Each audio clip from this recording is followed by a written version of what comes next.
All right. Reconnection. As usual, my internet's horrible. All right, all right, all right. Good evening, ladies and gentlemen. Another night, another stream, another day, another Monday done. So, tonight's gonna be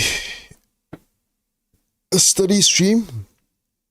Quick study stream, but yeah, I haven't had dinner. Yeah. What's up, ladies and gentlemen?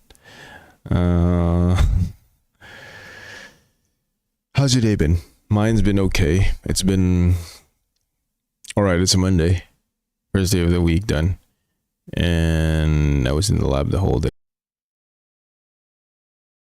It disconnected again. It reconnected again. So as you can see here at the bottom, horrible internet. Here, see that red thing? I love the place I live in, but damn, I don't think there's any option for me to get my own internet. All right, yeah. How's your day been, guys? Let me check if I can open chat here. I believe so. I believe I can. I believe in the possibility that I can. Can I see my live? Trying to work on my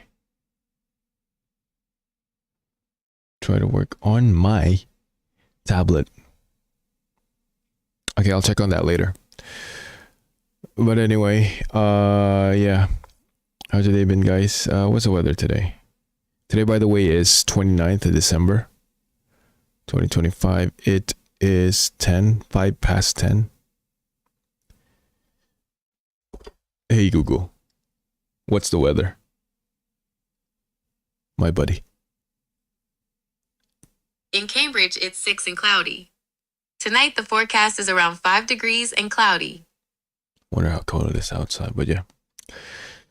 Yeah, quite chilly. It's winter here. Yeah, wherever you are, whenever it is where you are, I hope it's have a good day, having a good night. Yeah. Plan today is study. I haven't had dinner because it's been a habit always. It's been a habit that I sleep coming from work. I have very bad sleep habits. Oh, let me play my Diablo theme, by the way. I should have all of this on track. See, I'm getting used to everything yet. I'm still getting used to it. So plan today is to study life in the UK, as you can see on the thumbnail. I have an upcoming exam. Life in the UK, have dinner. I have this spaghetti-o. It's not spaghetti, somebody cooked it for me. Some olives, some spaghetti, and I love tuna, so a little bit of tuna in there. It's not spaghetti, okay, somebody cooked it for me. Thank you very much, manager. If you're watching. Other thing is, I'm gonna be playing some music. I have a break, maybe do some weights because I haven't been in the gym for quite some days. Play some music. I do music, anybody who's watching, so I'll put timestamps on the video here. Nope. Here. I'll put some timestamps if you want to jump on the song. I've been testing the copyright thing of YouTube, if it will like sensitively detect the song that I'm playing. It's very random what songs are copyrighted, but yeah. Anyway.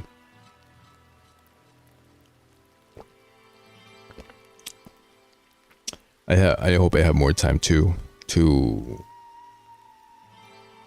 play, but we'll see if I get time to play. All right, let me just have my dinner and before we do the studying. Let's get this over with. Okay, another thing is, let's watch some news. Let's watch some news while I'm eating. And I think for your information is I like catching up on current events. I hated it for quite some time. But yeah, current events. World events and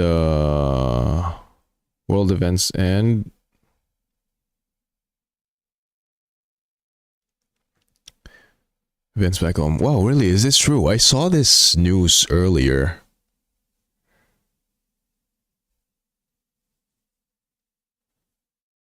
Again, I forgot to start this. Start stream, start phone timer. What time is it on? See, I'm so bad at tracking this. Start stopwatch. The stopwatch has been started. See, I need to get everything organized so that before I even click start on my stream, I have everything prepared. I don't even have my chat on right now. What if somebody starts chatting on this? How do I go there? What's this?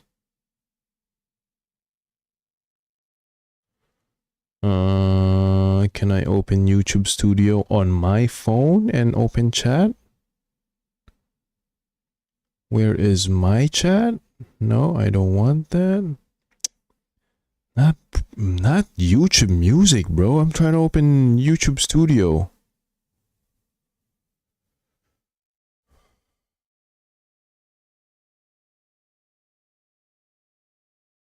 Okay. Well, I'm trying to open that. I am. Hey Google. While I'm doing live stream on YouTube, is there a way that I can open YouTube Studio on another device like a tablet or a phone so I can see the chat?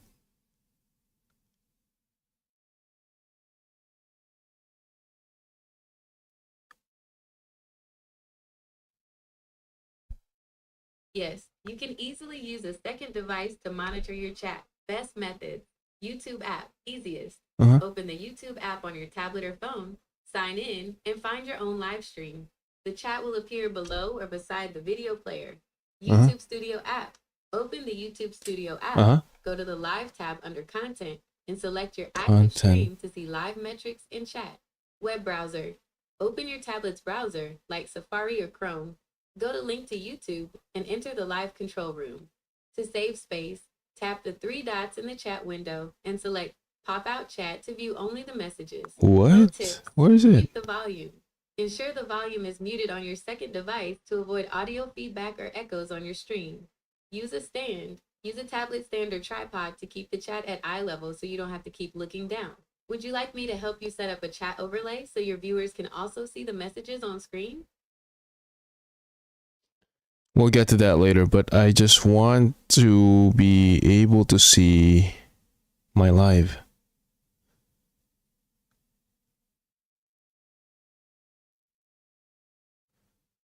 Is it this? Okay, there. I'm live. Where's the chat? Okay, I can see the chat. Later, but I just want to be able to see my live.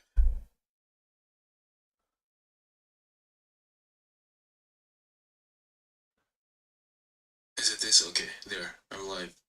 Where's the chat? Okay, I can see the chat later, but I just want to... The thing is, I can see this on the phone, but if I want to reply on the computer, I need to be operating on the computer. Huh. Is it this? Where's the chat? Okay, I can see the chat. The thing is, I can see this on the phone, but if I want to reply on the computer, I need to be operating. Okay, let's put a... So I need to reply on my phone?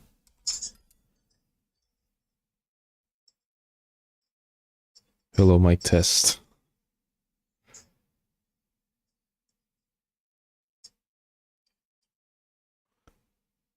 Okay, anyway. I should be able to see if somebody sends a chat. If anybody's watching, can you send a chat so I could see on the phone? Because it's here. See? I can see myself there. I sent a chat, so like... Hello, mic test. Anyway, my food's getting colder. I have a timer here. I'm curious about that Anthony Joshua thing. So did he really get injured? What? Let's see. I thought it was just some sort of trivial what do you call this, article online, but he really did get injured, huh? Injured. Minor injuries in car crash that killed. Has been injured in breaking news. Oh my god, bro.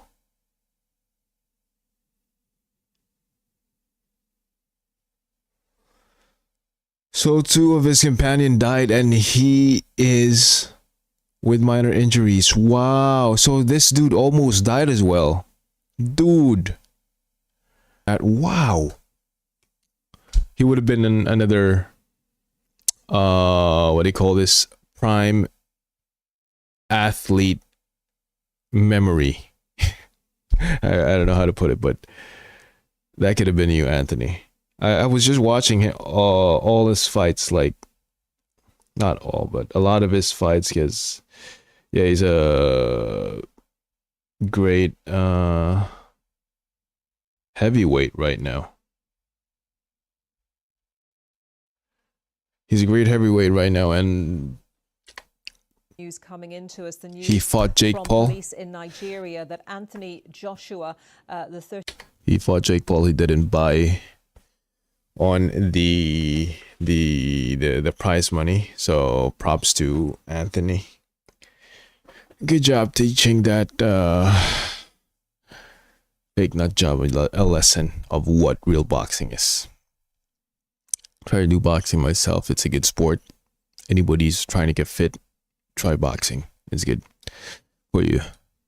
36-year-old Olympic gold medalist and 2 times heavyweight champion boxer has been injured in a car crash in Nigeria. We understand, according to reports from the authorities in the country, that he has sustained minor injuries but is, quote, fine. Breaking news coming into us. The news from police in Nigeria that Anthony Joshua, the 36-year-old Olympic gold medalist and 2 times heavyweight champion boxer, has been injured in a car crash in Nigeria. We understand, according to reports from the authorities in the country, that he has sustained minor injuries but is, quote, fine. Breaking news coming into us. The news from police in Nigeria that Anthony Joshua, the 36-year-old Olympic gold medalist and 2 times heavyweight. I really don't want to put my plate on the desk because this is danger of spilling on my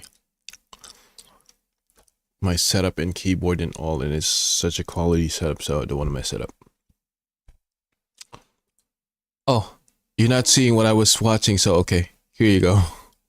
My bad. Let's watch that again. Can you imagine just he's probably just treating his friends some good time and then spending them quality time with an old friend probably back home. And that was the last ride with him, but he survives, dude, so hope he recovers well. Breaking news coming into us. The news from police in Nigeria that Anthony Joshua, the 36-year-old Olympic gold medalist and 2 times heavyweight champion boxer, has been injured in a car crash in Nigeria. We understand, according to reports from the authorities in the country, that he has sustained minor injuries but is, quote, fine. Breaking news coming into us. The news from police in Nigeria that Anthony Joshua, the 36-year-old... Almost became a memory. Anthony on a new year. Okay. News. Really bad idea to be eating.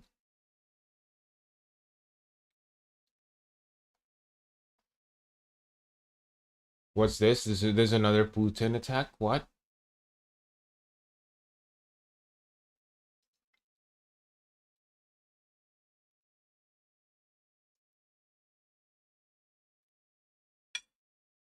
Why is there no audio? Mr. President, are you worried that this strike, the alleged strike on Putin's residence, could scuttle the peace discussions? Yeah, I don't like it. It's not good. I heard about it this morning. Did Putin tell you You know about who told me about it? President Putin told me about it. Early in the morning, he said he was attacked. That's no good. It's no But good. Russian officials Don't forget, the Tomahawks. I stopped the Tomahawks. I didn't want that. Because we're talking about, it's a delicate period of time. But This is not the right time. It's one thing to be offensive, because they're offensive. It's another thing to attack his house. It's not the right time to do any of that, and can't do it. And I learned about it from President Putin today. I was very angry about it. Wow. Do you not have Mr. President, Like the CIA. Well, I don't want to say that. I know exactly who it was, but I don't want to say who it was. But it was along the shore. have you or anyone in your administration talked to Maduro? Are you going to ask Netanyahu to sign an agreement with Syria? Well, I hope he's going to get along with Syria, because the new president of Syria is working very hard to do a good job. He really is. I know he's a tough cookie, and he's, you're not going to get a choir boy to lead Syria. That's the one. Is that Netanyahu? So I hope they're going to get along, because, I dropped the sanctions on Syria because otherwise they wouldn't have had a chance. We want to see Syria survive. So we're going to be. Not sure who Netanyahu is.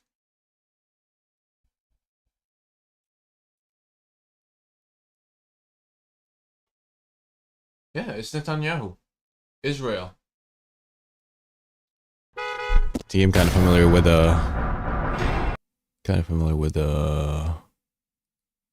what do you call this? Recent events. Be talking about Syria too. Okay. Thank you very much, everybody. Have a good time. Go have a good lunch. Thank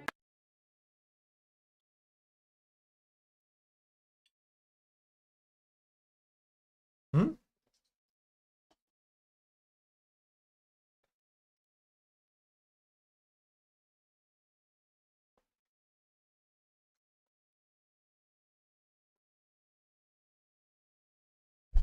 This one's crazy. I was gonna watch some random fire news, but I saw something with Asmongold.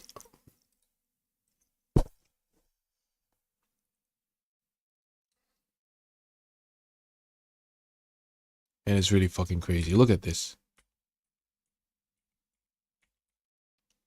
Look at this. See how unbelievable. I don't know if it's about being woke or I don't know where it's coming from.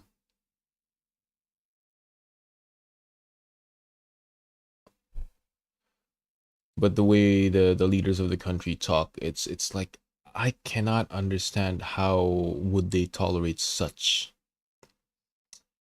Like context of this guy is he's talking shit about white people, he's talking shit about the country, the government. Gets arrested somewhere and apparently gets accepted back in the UK.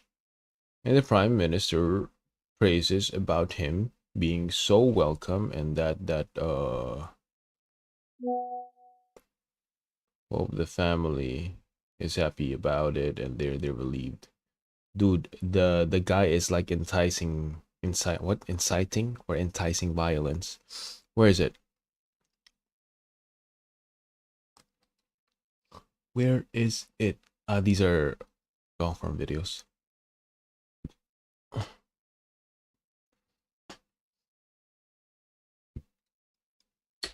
Here.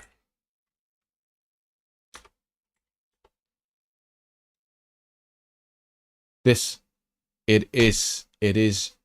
So Keir Starmer goes and makes a tweet. I'm delighted that Alaa El Fattah is back in the UK and has been reunited with his loved ones who must be feeling profound relief. I want to pay tribute to Alaa's family. They have worked and campaigned for this. Paying tribute to the family. See what it's about. see what this Alaa Abdel Alaa's case is about. has been a top priority for my government since we came to office. I'm grateful for President Sisi for his decision to grant the pardon. So this is some comments that this retard has made. This is from Alaa. Dear international PhD student, by the way, I'm a racist. I don't like white people, so piss off. And he welcomes this. Fucking hate white people. A blight on the earth they are. Good thing they are stopping breeding. We need to kill more of them. Don't worry, where we are discussing we will take over your town and rape your women. Us terrorists tend to do that. The brilliant British dogs and monkeys think terrorists will reveal their plans on Twitter. There's one of them doing it right now. I'm telling you that I hate white people. Amazing that they've let this happen. The most treacherous government in history. They are siding with and importing people into your country that want to fucking kill you, and they're celebrating it on Twitter. Just for context, this isn't a comedian making a funny, edgy tweet when he was a teenager. This is a 44-year-old software developer born in Egypt who was imprisoned for his political activism and who was granted UK citizenship in 2022 while in prison. People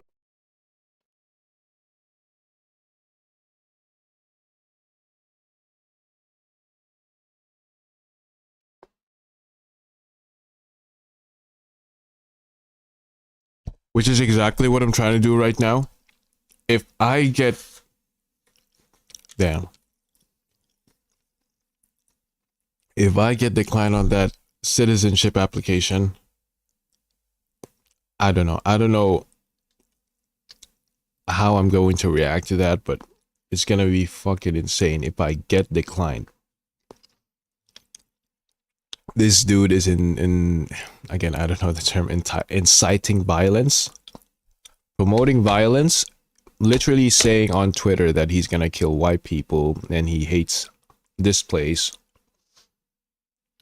Basically, but gets given citizenship and gets arrested into prison, and yeah, he gets accepted back and especially mentioned by the Prime Minister. Wow.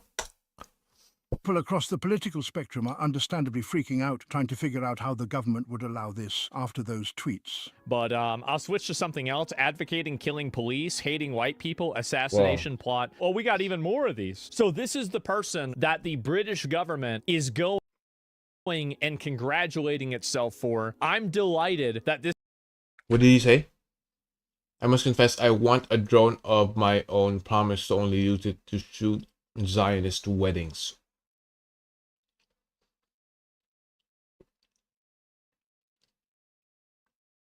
Use colonialism of Palestine as a recent thing. Large part of the population is recent migrant. It is possible to...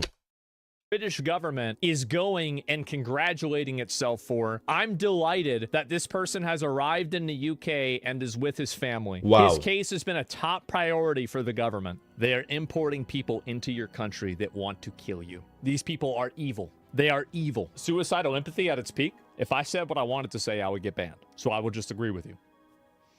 So, yes. Terrorism. That's kind of treason, is it? Isn't that treason? Goddamn, that's crazy. Okay, let's see how he reacted to it. This. Imagine being able to build anything just by thinking about it. Meet Base 44. Is the one everyone's getting in touch about as well. Oh yes. So Keir Starmer is under pressure today over Alaa Abdel Fattah, the activist he welcomed into Britain at the weekend. Remember, welcomed he it. was delighted, and it had been one of the government's top priorities. Since then, old posts have emerged where he called for violence against Jews, white people and police, comments he's now apologised for. Yeah, well, Conservative Party leader Kemi Badenoch says his remarks are disgusting and wants his British citizen to be revoked or stripped. Exactly. Here's what the PM said back in 2022. And can I start by raising the case of Alaa Abdel Fattah? Yes.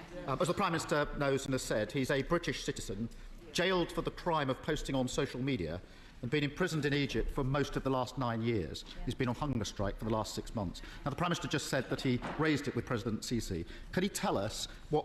Is he on hunger strike? Please go on. Continue. Progress he made in securing Allah's release. OK, well, joining us now is academic and broadcaster Dr. Rakib Hessan. Rakib, good to see you. Always good to chat to you. I mean, this is a story that's quite astonishing. It just illustrates how incompetent our political leaders seem to be. No, absolutely. This is a catastrophic cock-up of epic proportions. And it implicates not just one political party, but the wider political establishment. What made it worse is you didn't even have to mention it, but you made a very extensive Twitter post on your official Prime Minister page, acknowledging, empathizing, and like showing your delight on accepting this I don't know if you can consider that extremist. You had to post it on your page. That made it like what, 100 times worse. This particular individual, good job. He was granted citizenship in 2021 when the Conservatives were in power. So I've seen some Conservative politicians criticise Labour a great deal, and the Labour government is deserving of that criticism. But there also needs to be a period of introspection among Conservative politicians as well. How on earth was this person granted UK citizenship? Who was anyone even bothering to see if robust background checks were taking place? Because this was a particularly high-profile case. And I think there's also a broader debate, Dawn, to have in terms of how easy is it when it comes to acquiring British citizenship. This particular individual, his mother, he obtained UK citizenship through his London-born mother. And his mother was born in London because his grandmother happened to be doing a PhD in the city at the time. So I think there's a huge debate here in terms of security, because of the nature of the tweets which have emerged, but more generally about how easy is it to acquire British citizenship in the first place, and what are the kind of background checks that need to take place if I don't get accepted before someone is granted national citizenship. As you say, both the Conservatives and Labour coming out of this very badly.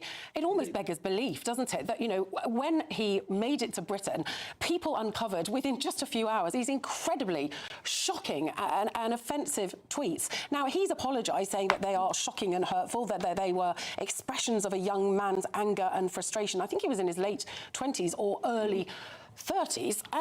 Do you buy that apology? I mean, he said Brits were dogs and monkeys. He said he hated white people. Kemi Badenoch, Nigel Farage wants him deported. What do you think? Catherine, it's far more serious than that, actually, because according to one tweet, it seems like he's calling for... God damn, I bit on the seed. I hope I didn't crack my tooth.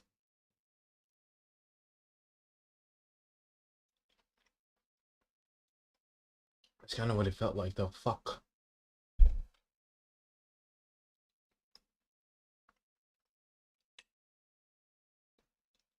God damn.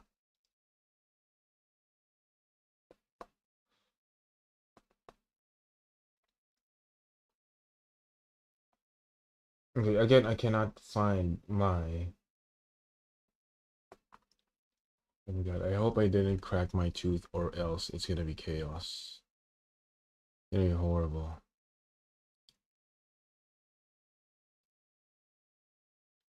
Can I see my live right now? Okay. The genocide of white people in order to redeem humanity. This isn't These olives are dangerous. It's ultimately calling for industrial scale killing of members of a particular race. And I find it absolutely remarkable, as you say, that ordinary users of social media managed to discover these tweets, but this should have been part of proper background checks before he was granted UK citizenship. And I think that you have politicians from both major parties campaigning for his release. I think there's a great deal of hysteria. And I think that you see many of those politicians now saying that he must be deported, he should have his citizenship revoked. But I think this is the issue. Now, I sympathise with that view, but we have to see that the Prime Minister on multiple occasions discussed with President Sisi about this particular case, and ultimately thanked him for pardoning Al-Fattah and releasing him. So now to say that we're going to revoke his citizenship and we want him deported to Egypt, now I don't see why Egypt necessarily has to cooperate with that, because the UK has already meddled a great deal, it seems, in Egyptian domestic affairs. But then they could also make the argument, well, we pardoned this particular individual, we released him just as you asked, and now you're asking for us to accept him because you no longer want him in your country. So I think that it's a very complicated matter indeed. Why? Okay, the one answer I can't get, no matter how much I dig down into this story, is why is this one man so important? That you had two political parties, various lovely celebrities campaigning on his behalf. We have over 100 British citizens in jails around the world at the moment. The government don't seem to give a monkey's about. What's so special about him? Well, there's a great deal of mass hysteria, if you can remember, Dawn, about the Arab Spring uprising. Now, I thought the Arab Spring uprising was wildly misunderstood. This particular individual, he was portrayed as some kind of heroic revolutionary figure.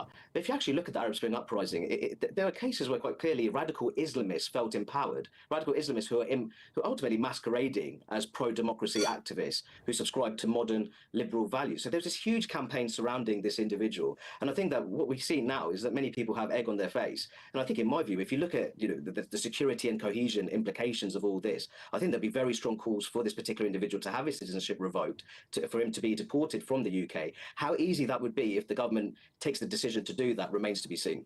We did it with Shamima Begum. Well, indeed. I think that the issue here is that, firstly, he acquired the citizenship under the Conservatives back in 2021. But I think the issue is that he is currently in the UK. Shamima Begum, a lot of the decision about stripping her citizenship was while she was in Syria. This current individual is actually on British soil. And as I said before, because there's been so much British political pressure on Egypt to pardon this particular individual, to release him from prison, to then say, we no longer want him in our country because these tweets have emerged. We want to deport him to your country. Then you're ultimately relying on a great deal of goodwill and cooperation when it comes to the Egyptian position on that. And it remains to be seen whether there is cooperation to be had. I learned that ChatGPT works best with detailed prompts, but I hate typing them. So instead, I dictate them using Whisperflow while walking. Catherine? Also, some reports today that Egypt may decide to revoke his Egyptian citizenship. And of course, he is an Egyptian far more than he is British. He's only been a British citizen. Dude, he's a citizen. He's an Egyptian citizen originally. And Egypt would like to revoke his citizenship. And he's being on blast here on a foreign citizenship that he has gotten. I wonder where he's gonna end up if both decline him. I mean, the Prime Minister himself would like to take him under his wing, so I guess he has a room in Downing Street. Citizen. As you say, for a few years, he's lived and worked and obviously been in jail in Egypt. Now, if they did that, that would make it impossible for us to deport him. So presumably, if the government are going to take action on this, they need to really get a move on. I think there's going to be incredibly awkward questions coming for people in government today, and why they are so delighted, given the comments that this man has made, and the Jewish community in particular, absolutely outraged that he's been welcomed in. No, absolutely, and I think you make such a good point there, Catherine, that ultimately what we could be seeing is look at him. Some kind of citizenship looking like between two countries. Now, the UK is looking like a freaking apply various forms of pressure on countries which are not necessarily annoying as well developed. They could say that, listen, if you refuse this particular individual that we'd like to deport from the UK, we might reduce the level of international development that we provide your country with. The issue here is actually that Egypt is a fairly well-developed country, especially if you're looking at the continent of Africa. So basically what happened is Egypt doesn't want him anymore. So alternative is being accepted here in the UK as a fallback after all that he said. More widely, so they don't necessarily have those levers that they can easily pull. And I think that here you can see that now Egypt, it seems like Egypt are now entertaining the possibility of stripping his citizenship because he also has British citizenship. So I think that the capacity for international cooperation here could be somewhat limited in this particular case. Okay, Rakib, stay with us. We have some breaking news to bring you. Downing Street says it welcomes the return of British citizen Alaa Abdel Fattah, who it says was unfairly detained abroad. The Prime Minister's spokesperson added, however, we have condemned the nature of these historic tweets and find them abhorrent. Okay, Rakib, what do you make of what Downing Street have said?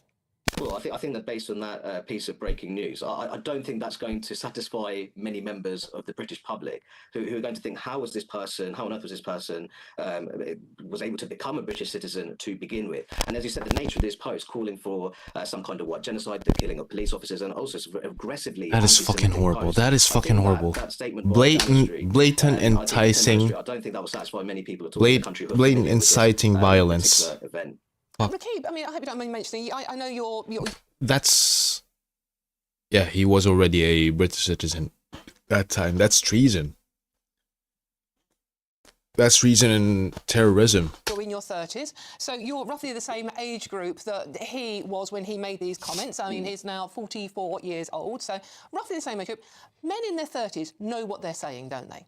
Oh, no, absolutely. These weren't directionless ramblings of some kind of teenager. He was of established age when these tweets were made. And I think that's absolutely remarkable. Can you imagine if guns were allowed here in this country? We're talking about someone who was introduced to our national community, our national membership, which, despite the pace of demographic change, is a majority white society. And I think to make those comments that humanity can only be truly redeemed if there's some kind of genocide against white people, I think that the statement made there by 10 Downing Street, I think that is wholly insufficient in my view. And I think it fails to understand the gravity of the situation. Yeah, indeed. And can we just compare and contrast quickly, Rakib, the comments made by Nigel Farage when he was indeed a teenager, and the Labour government and Keir Starmer in particular are saying that's abhorrent and he should be taken to task over that. But comments someone makes when they're in their early to mid-30s, that's fine. No, absolutely. I think that just in many ways, there's a variety of ways how our politicians approach these kind of issues. They're littered with contradictions. The title of this video is Keir Starmer Breaks Silence. So Downing Street answers, it's not really him. And inconsistencies. We're supposed. I sense that more and more members of the British public are alert and awake to that. Yeah, they do take us forward. Rakib, thank you so much. That's Dr. Rakib Hassan there joining us on that one. And obviously, let us know what you think about this story as well. Well, Alaa Abdel Fattah has said, looking at the tweets now, the ones that were not completely twisted out of their meaning, I do understand how shocking and hurtful they are. The ones that were not completely twisted out of their meaning, I do understand how oh, of course, because you have nowhere to go anymore, right?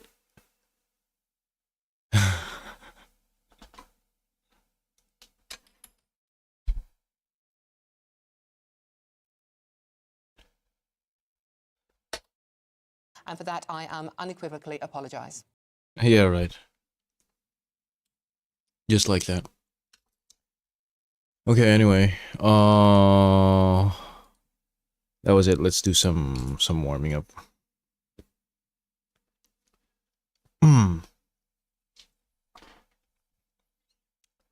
Let's watch another one, a quick one. This was Diablo. What is this about?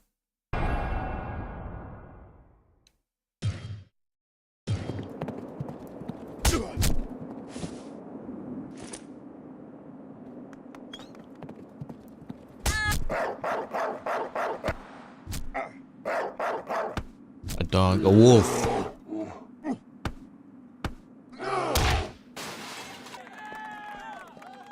This was Diablo.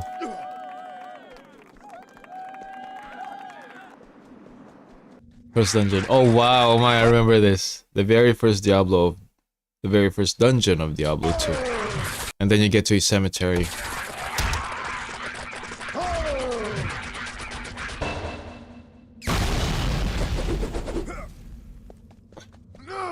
That sound is very iconic, this. That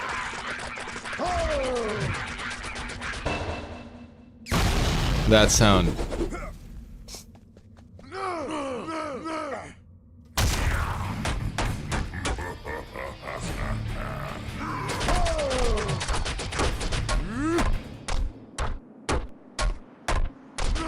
What's happening? What? Let's turn this off. The filters. I believe that should make it better. Oh, it's just my face. I should have another monitor so I could see what's happening on my stream.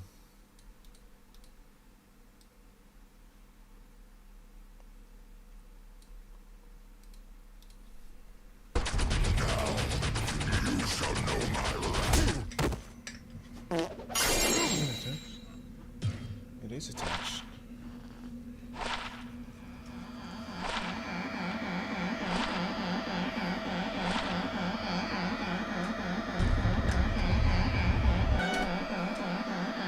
Dude, what's that sound?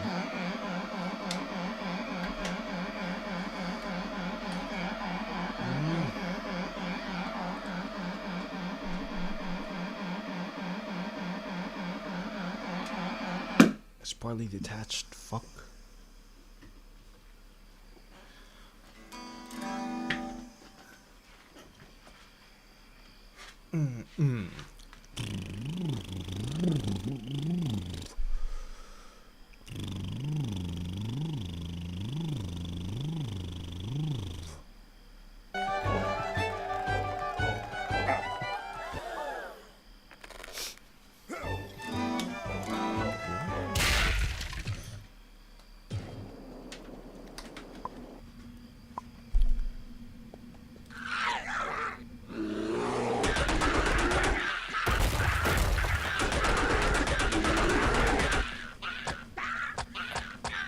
Ah, those are the small devils.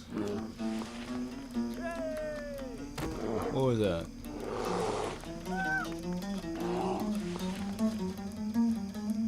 That's that. Ah, that's a druid.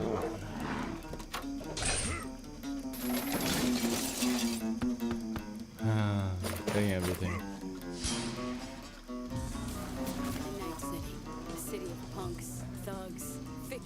This is another Cyberpunk? What? I also want to play this game, but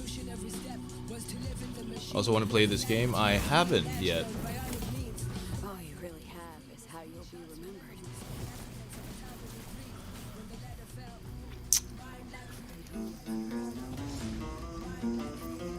27/7. Isn't...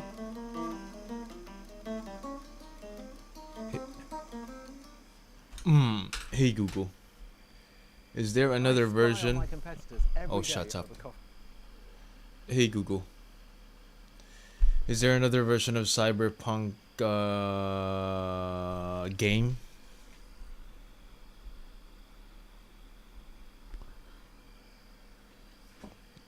Hey Google. I'll turn on the tab, it's fucking annoying. Is there another version of the Cyberpunk game? Yes, there are several versions and related games in the series. Video games, Another one? Cyberpunk 2077 Ultimate Edition, the complete version that includes the base game and the Phantom Liberty expansion. Project Orion, a confirmed high-budget sequel, currently in early development by CD Projekt Red. Tabletop RPGs, the original. The video game is based on a tabletop series that has 4 main editions. Cyberpunk 2013, 1988, the original version. Cyberpunk 2020, 1990, the most popular classic edition. Cyberpunk version 3.0, There's a lot. 2005, a later, less common version. Cyberpunk Red, 2020, the current edition that bridges the gap between the 2020 and 2077 timelines. Other formats, board games, Cyberpunk 2077, the board game, and Cyberpunk 2077, Gangs of Night City. Edge Runner's Mission Kit, a tabletop starter set specifically themed after the Netflix anime. Would you like me to find where you can buy the Ultimate Edition for your specific console or PC? Hey Google. Hey Google. So if I buy the Ultimate Edition, is it gonna buy all of these versions? No. The Ultimate Edition only includes the video game and its expansion. It does not include the physical board game. I don't want the board games, bro. Hey Google. I don't want the board games. I never have played board games and liked it. I have never...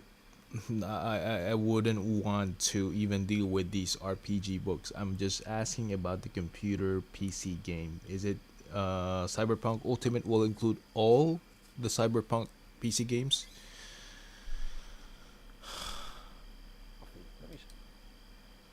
Yes, the Cyberpunk 2077 Ultimate Edition includes the base game and the Phantom Liberty expansion, which is all the playable digital content available for the PC game. Would you like me to check the current price on Steam or GOG? Hey Google. Hey Google. Hey Google. Yes, please.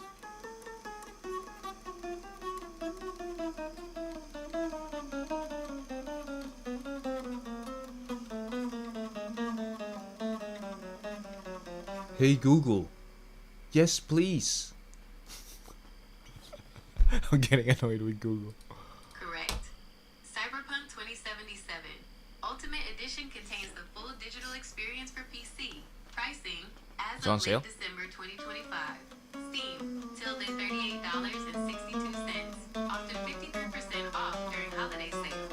GOG till $37.59. The developer's own store. Would you like a direct link to the Steam or GOG store page? Hey Google. No thanks. Let's show this.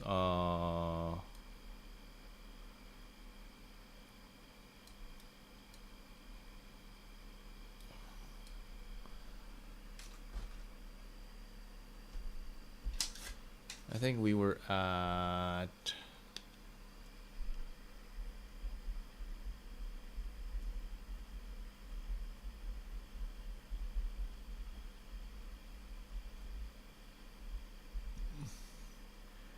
And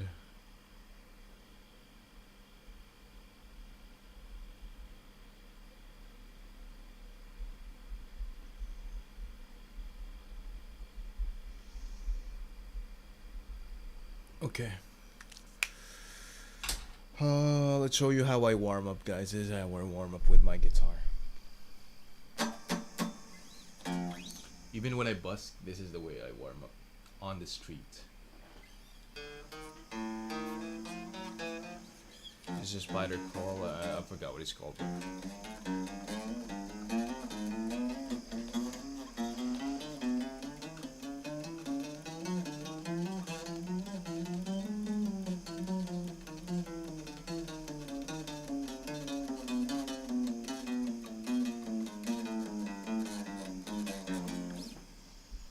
And then going down. I do that on all the strings, the first one.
I'm gonna play the acoustic, so it's gonna be louder actually.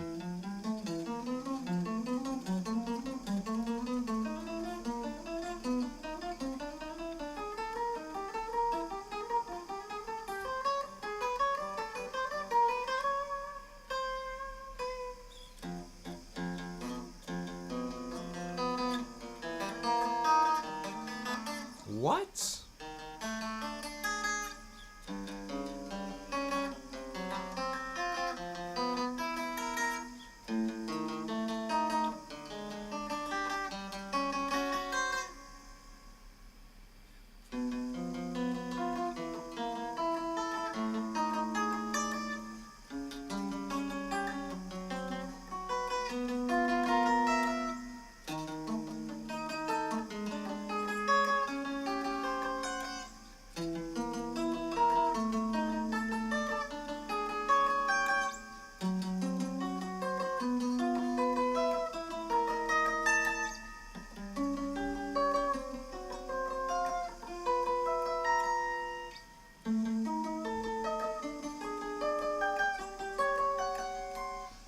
I've learned 2 songs. I've learned 2 songs recently. Let's play it to you. What was the first one? First one is... I'm just gonna play it. That's the first one, and then...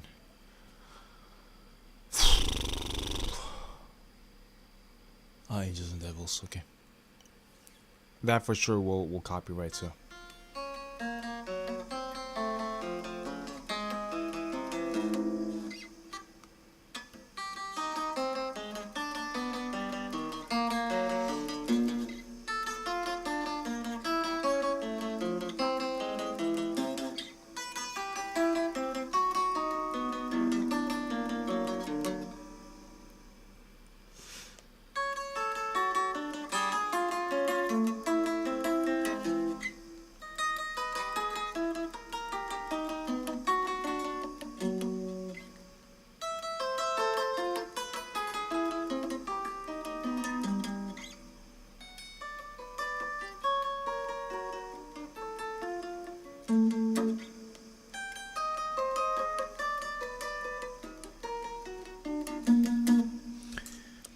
Let's just practice. It is in tune.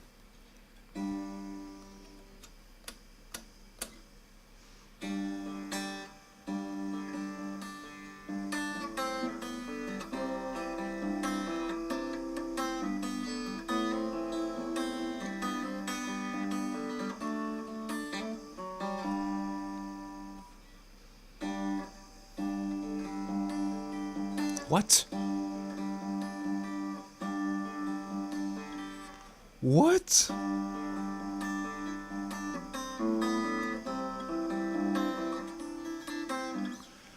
Do it slower. Slow is fast? No. Fast is slow? Oh, what was that again? Slow is fast and fast is smooth. What? I forgot the...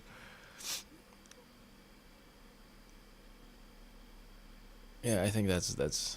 Hey Google, what's the saying again? Slow is fast and fast is smooth? Is that it?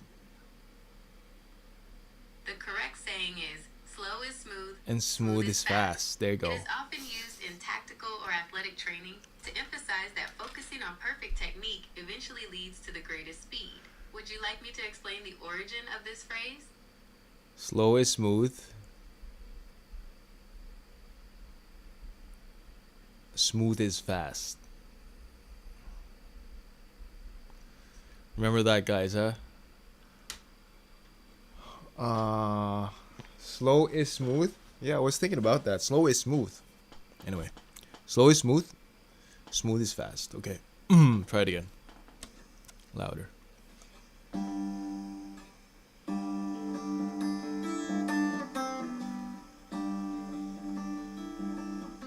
What?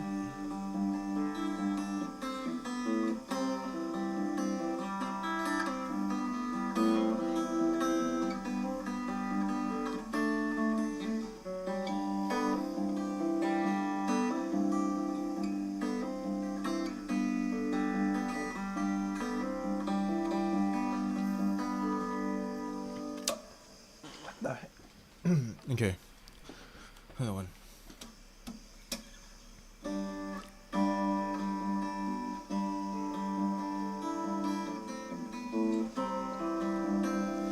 What the hell is this wire doing?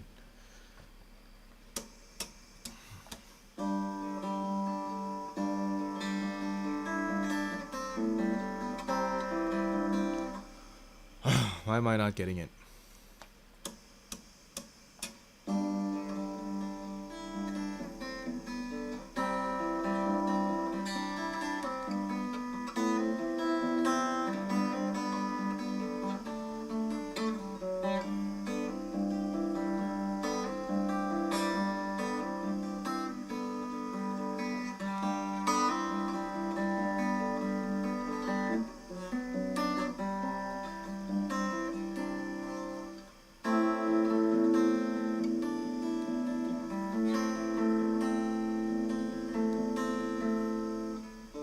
What?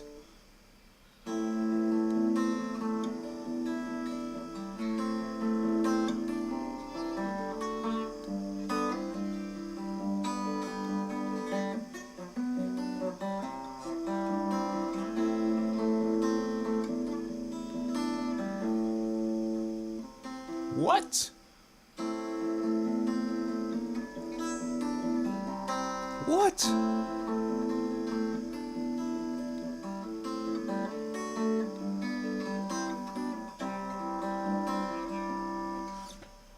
I'm not even sure if this is on tune. Is it?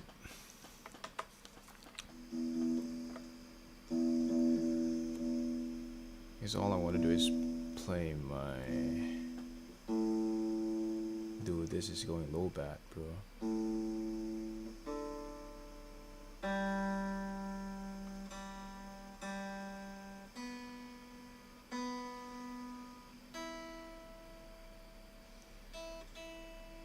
A bit out of tune. Okay, do it again. I'm hoping I can play that on a busk this coming summer, so.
What?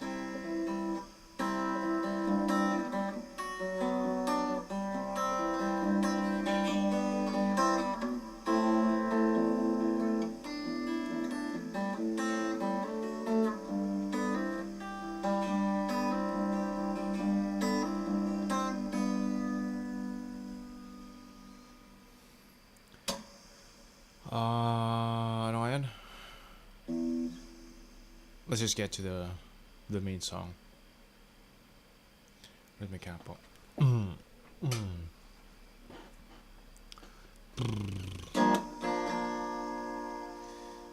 practicing this song because I freaking love it.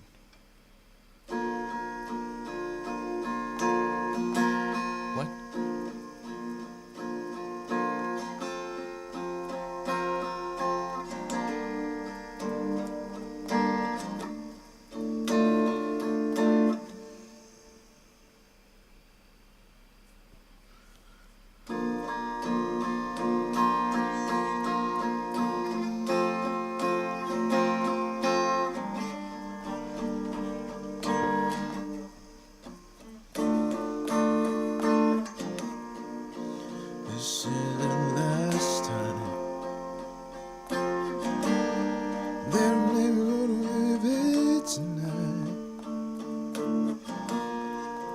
This is the last time I will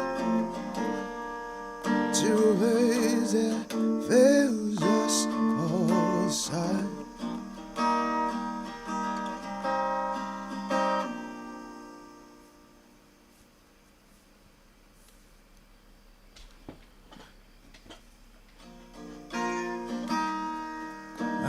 see the pain in you. I can see the love in you. Fighting all the demons will take time. Angels they burn inside. Oh yeah. Down, ba. Devils they burn. Angels. Angels they burn inside for us. Oh yeah. Are we ever gonna let us fly? Devils they burn inside.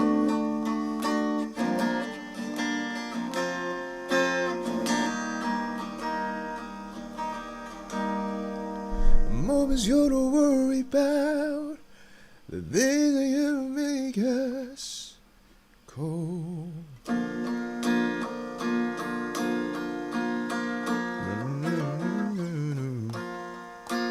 This is the last time that I'm never gonna give it tonight. All the angels or devils rolling here. I just want to know what is there to say. I can see the pain in you. I can see the love in you. Fighting demons will take time. Will take time. Angels they burn inside for us. Are we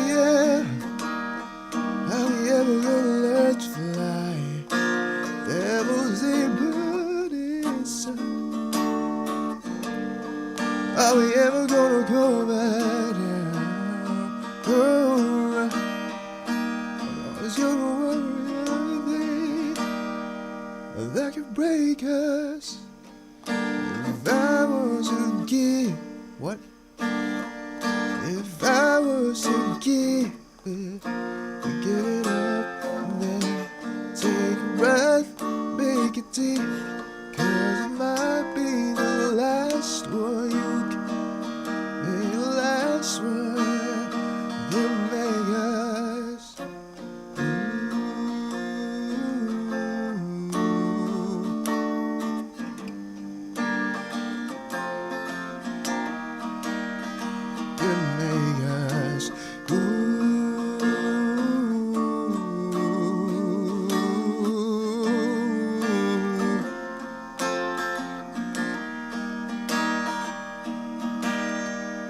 Moments you don't worry about, the things that you make us go.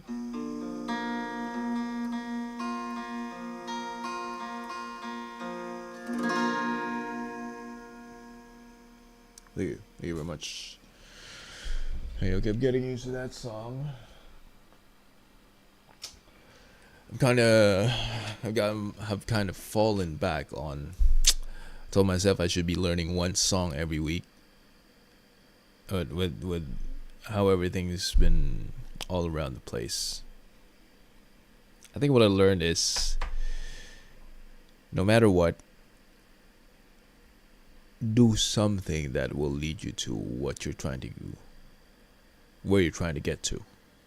Even if it's not the original target, do something every time. Even if it's just a tiny amount of, like for me, I want to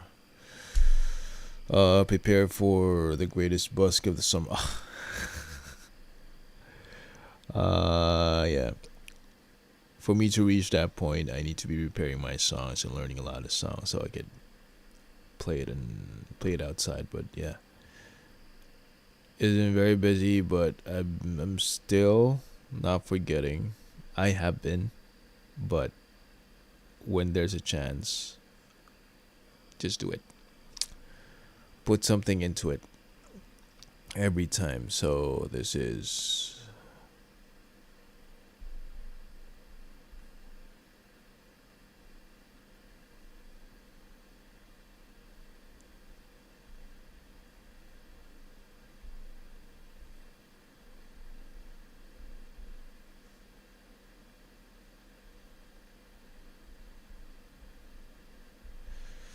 okay, let's go to the second song that I'm learning now. Ooh. I don't know for what reason this amp has this white noise feedback. It's so weird. Is it the gain? What the fuck is happening, bro? It's the gain. It is the gain. Put the gain down. You won't hear. Ang lakas ng gain. Ang lakas ng noise ng gain. See that? That's max. That's half. That's like 15%. Okay. I'll just adjust it on the guitar.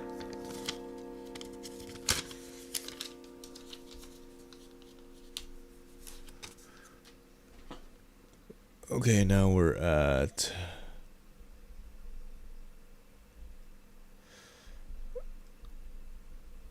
okay, after this it's study time. Anyway, it's between studying and this practice, so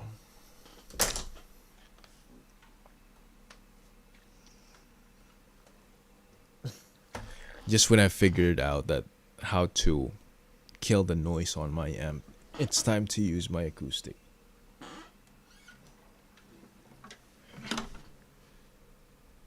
I'm curious how it sounds on the stream.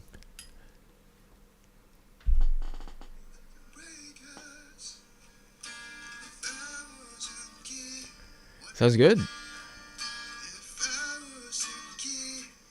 That's raw, there's no reverb or anything.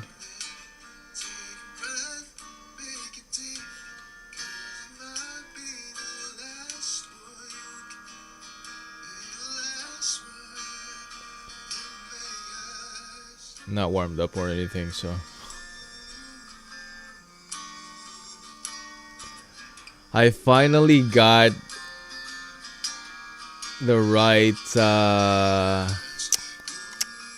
mix. Damn, finally got it. There was one day I was mixing this shit up. Like the whole day I was trying to figure out how it would sound good on this mic. Like on this, and it's on this audio filter, mic filter. So the way it sounds like on my live stream now is filters. All of these are off. For anyone who wants to do this, all of these are off. I figured out how do you say it? A mix online watching YouTube on how to mix this all up to sound like this. Alright. And well, this setup, just the equalizer and VST2 plugin, this is just for when I'm playing. Now, this is the best setup that I've figured out, which is how it sounded like. But this, with all these on, this is my setup when I'm just trying to speak on the mic. Just a clean, like, podcast-like vibe. And this is how it would sound like. With all these noise compression, it just kills the natural vibe and ambience of the music on the room. 109.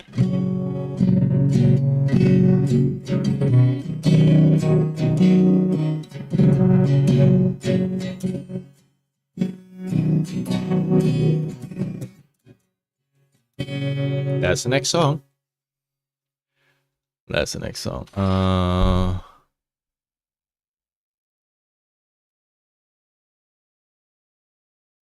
Okay. And if we turn these all off, that's when it sounds good. Before I thought noise suppression is good, but I figured out it's the one that's ruining it, really. I wonder how it sounds like without the noise suppression, actually. With the noise suppression.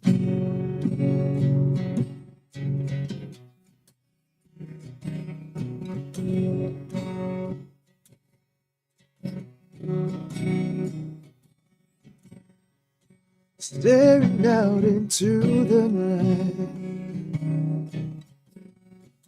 just trying to hide the pain. Let's remove the noise suppression. Staring out into the night, just trying to hide the pain. Now I wonder if all these are on without the noise suppression. Let's try and see that.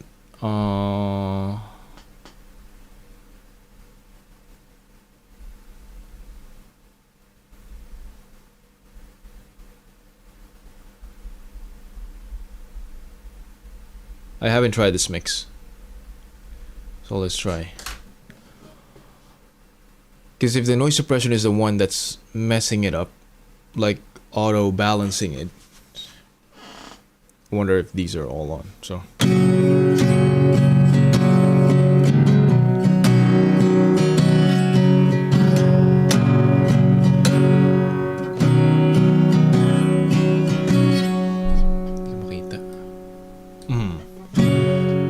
Staring out into the night, just trying to hide the pain. Going to a place where love. Okay. Now just the last two. These two should always be on, as I've heard on the live.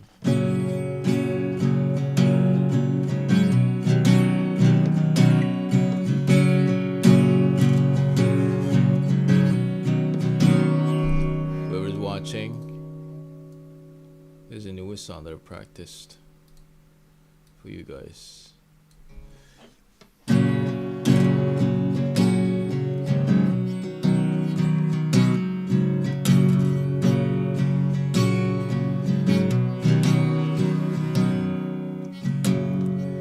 Staring out into the light, just trying to hide the pain.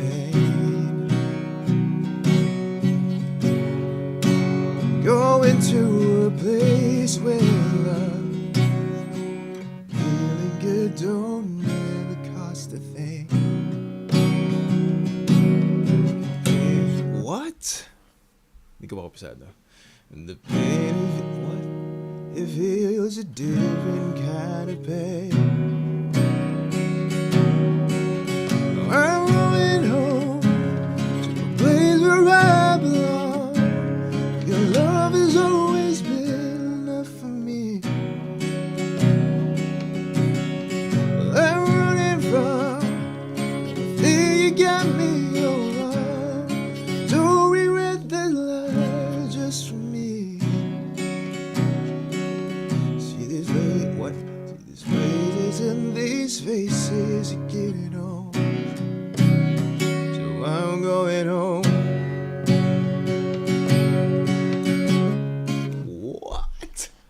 That's wrong. Practice lang. Hindi ko kabisado eh.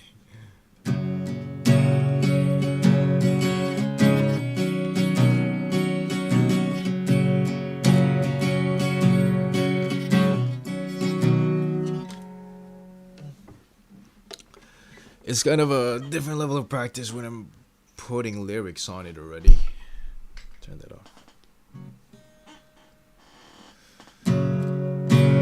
Miles are getting longer, it seems. The closer I get to you, I've always been the best man, a friend for you, to love and miss through.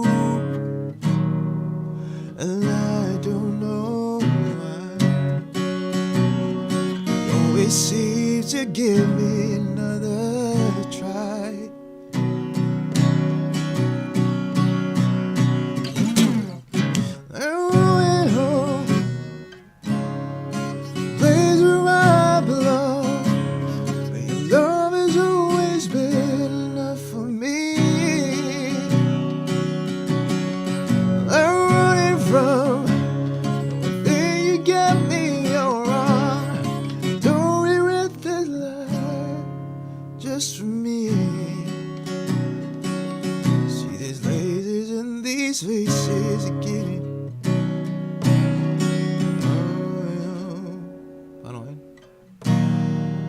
Oh, I forgot.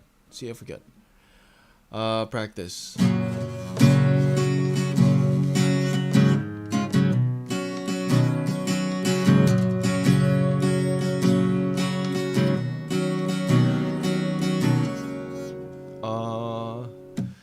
Padawan, let's open my...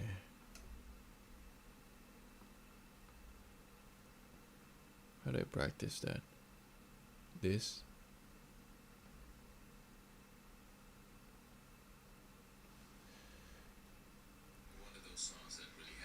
I wonder if I connect my Bluetooth earphones on, because my earphone is already being used as the desktop capture on this OBS. So whatever is sounding on the desktop that I can hear on the earphones, it's gonna respond here. See that? So it's recording on OBS. What if I connect, because I can connect two devices on this earbuds. What if I connect this phone on the earbuds? I play audio on the phone which I can hear on the earbuds. Would it register on OBS? It's not registering. No, it's not registering.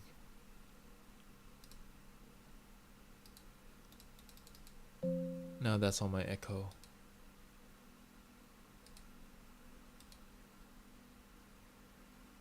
It disconnects, bro. It disconnects.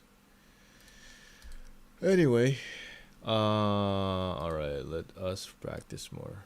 So only the desktop capture is what I should be able to hear. Okay, I'm practicing home.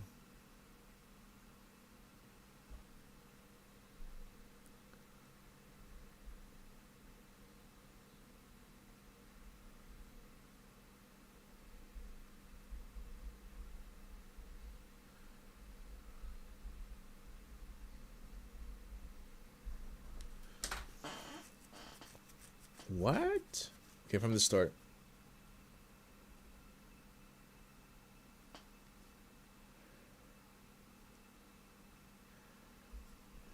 I have it on my guide, okay. There's a half step down for anyone who's curious.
Places and these faces are getting old.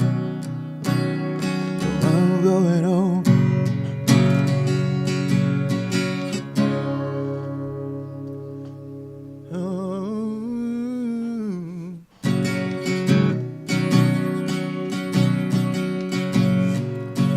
Miles are getting longer to see. Close. Muy feliz.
faces and these faces are getting.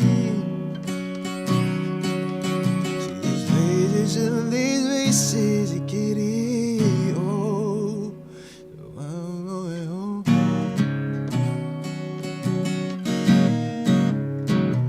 I'm going home.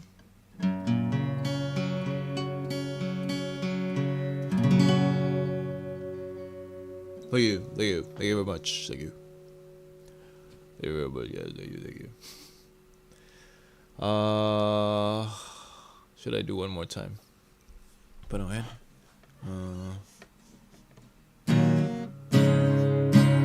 Yeah, what you enjoy, you just might get it. You just might get it all. Enjoy it all. What you wish for, you just might get it. You just might get it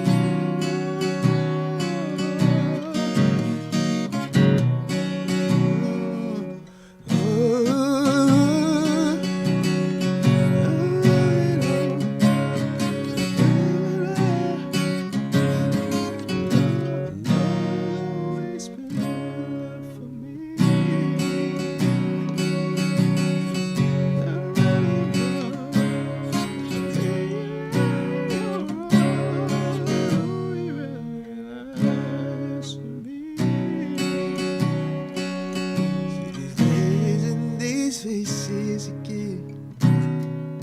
These faces and these faces again. Oh, I'm going home.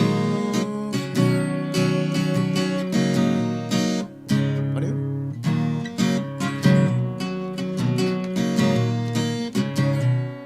BDC.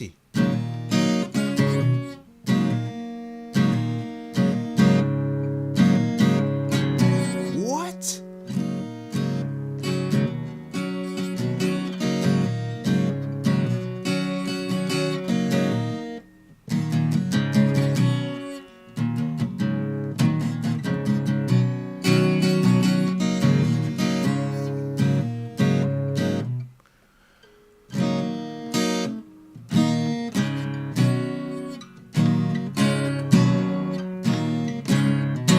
So, sa bilis niya, yung ganun lang.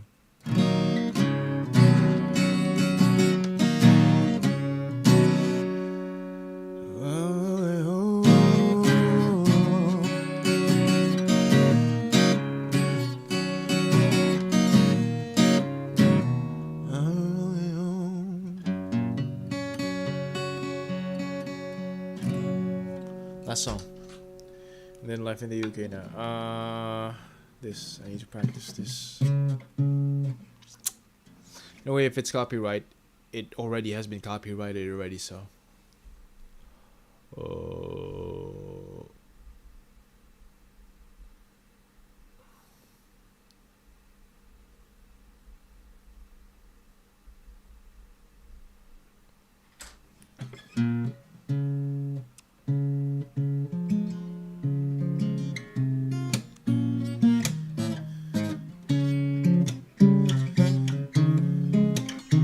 Naka-drop kasi. It's on drop, so it's out of tune. Oh, it's not out of tune, but it's not the tune that I wanted. Try again. Next time I should adjust my camera. I need to keep on moving here. Can you hear it?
of a hidden mind were nice for me. Just remember what you're about, so when you got a friend.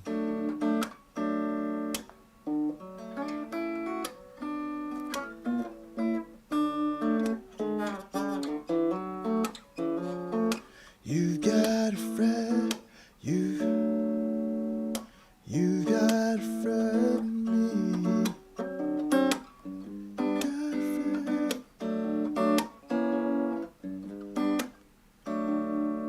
You got a friend in me. Ako conscious ako kasi naka-stream. Sa ulo ko eh. You got a friend in me.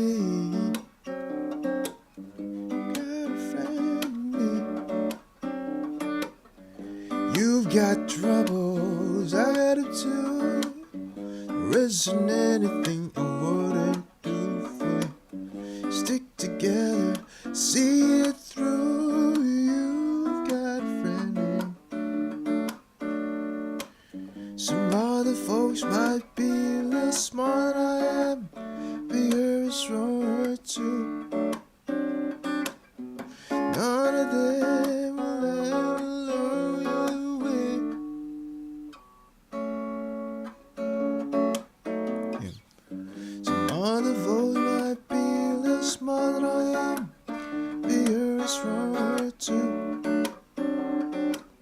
None of them will ever love you the way I do. Just me and you, girl. And as the years go by, friendship will never die. You're to see it's our destiny. Got a friend, man. You've got a friend.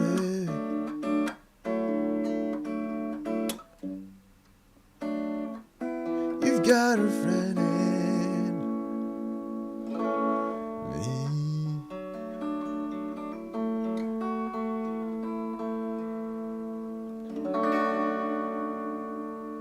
Thank you very much. Thank you. Okay, that's all the guitar for tonight, and let's do our study.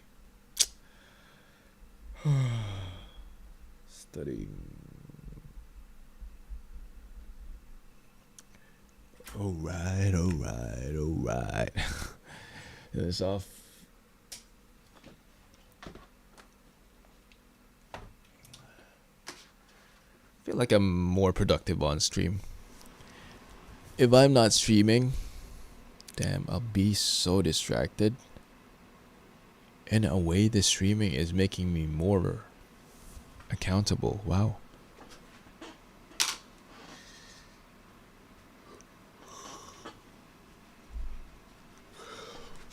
In a way, it's like a side effect of it. I'm becoming more accountable on how I'm showing up. In a way. Alright, anyway, this is the next part. Ta-da! Ta-da! Alright, life in the UK. Where were we? Bear with me, because I'm going to be talking a lot with Google while I'm doing this, so. Let's do an ambient music. Of course, My Diablo. I love My Diablo music. What?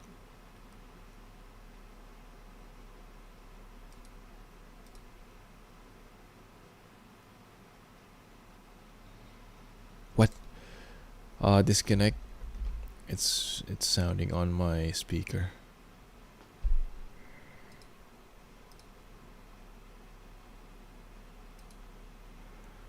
Was she there? Okay.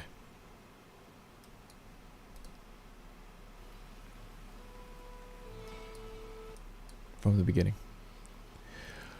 Alright.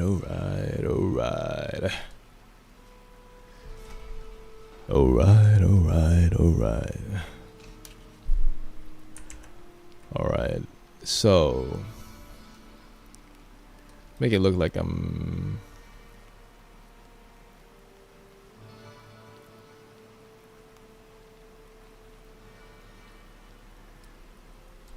Okay, let us study.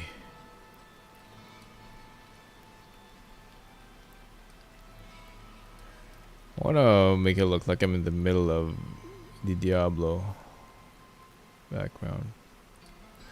Anyway, okay. Want to see my stream? It up, like auto balancing it.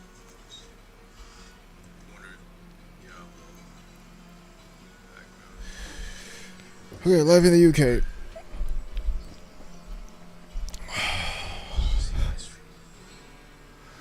I think it's better if I watch my stream here and chat. If there's anyone, guys, if you are watching, please do engage with me. I like to have some sort of engagement. I know this is like a trial thing that I'm doing, this streaming, but yeah, I love if you send a message. We can talk about anything. Recent events. I'm into music. I'm into fitness. I'm into good food, clean diet. Oh, it's like an adulting thing, I guess. I do busk. I have a full-time job as well. So how is this? I just want to see my videos, bro. Ah, there. Let's watch it. Can I watch it? Hello, can I watch it? Hello. See, I'm trying to figure out everything still. Can I watch it on YouTube Studio, bro? Can I? Can I? No, YouTube Studio will show the history. So let's go to live.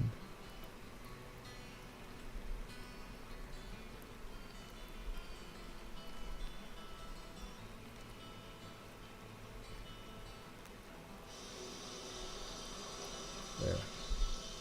No, YouTube Studio will show the history. So let's go to live. Okay, good. That's good. I can see the chat here. Great. Then I will talk to this Google.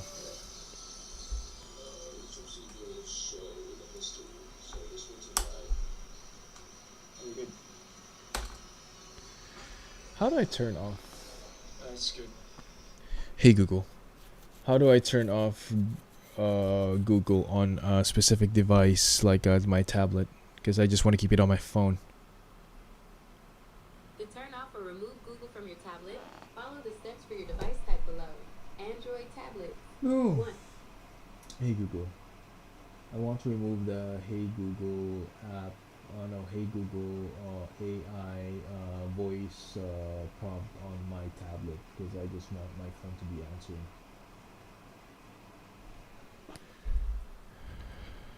To stop your tablet from responding to Hey Google while keeping it active on your phone, follow these steps. Android tablet. 1.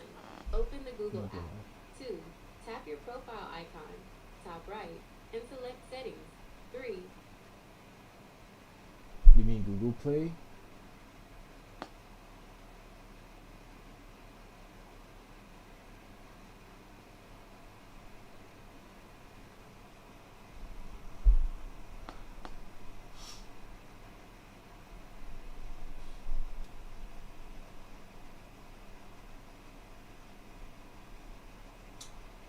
Hey Google, how do you do it again?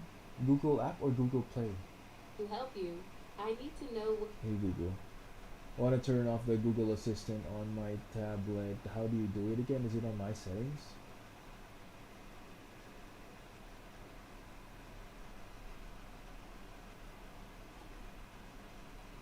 God, stop. How are those settings?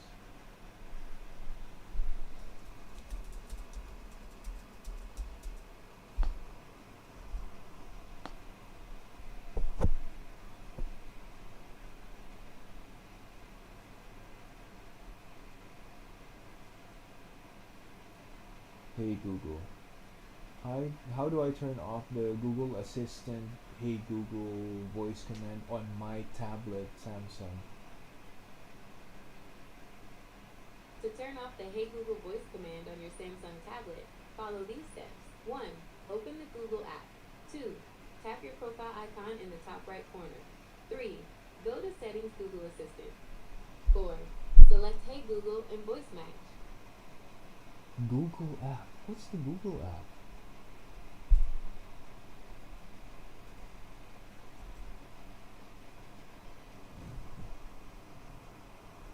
That's the Google app.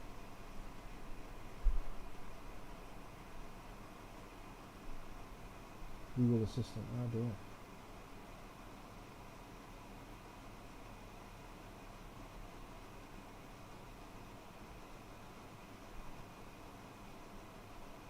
Google voice match.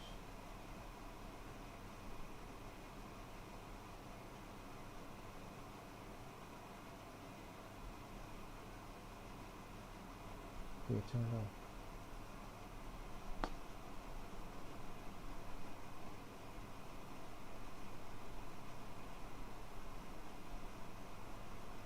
I didn't make a shortcut about this. Okay, at least now I know that it's in there. Okay, let's do my back in the UK.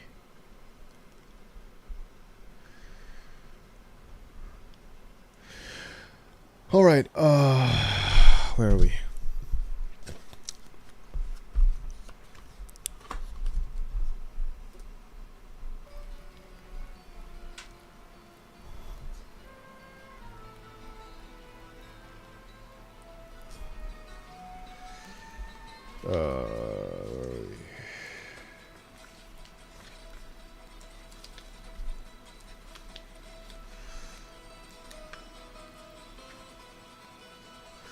The values and principles of the UK. What values and principles of the UK? How they become?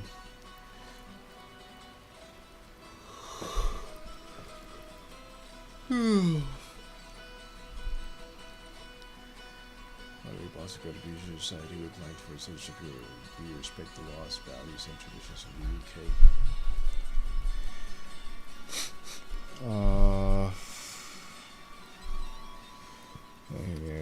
A guide for new residents in the company and study guide are designed to help you prepare to integrate society. Values and principles of the UK: democracy, the rule of law, individual liberty, tolerance of those with different faiths and beliefs, participation in community life, fundamental principles. This is like, most of it is common sense. There are some questions that are like common sense. Values and principles of the UK are based on history and traditions. They are protected by law. Customs and traditions and tolerance is not acceptable in British society. As for a resident or citizen in the UK, you should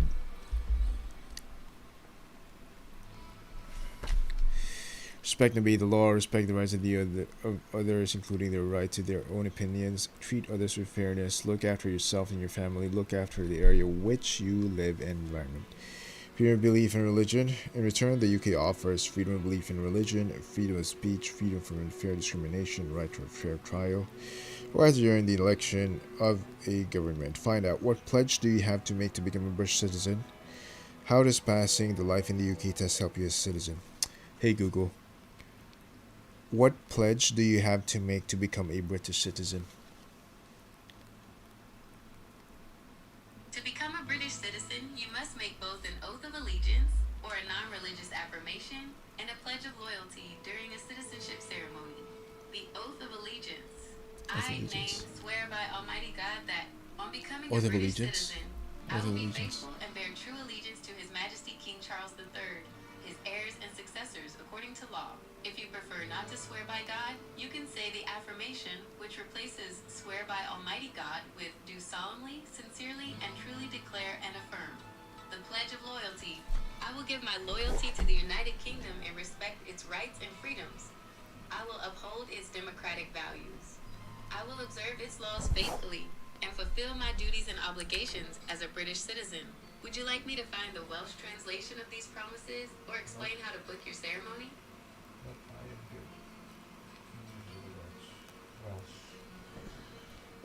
Oh. Oath of allegiance and pledge of loyalty.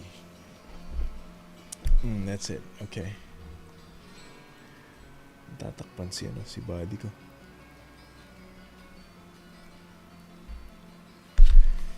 Alright.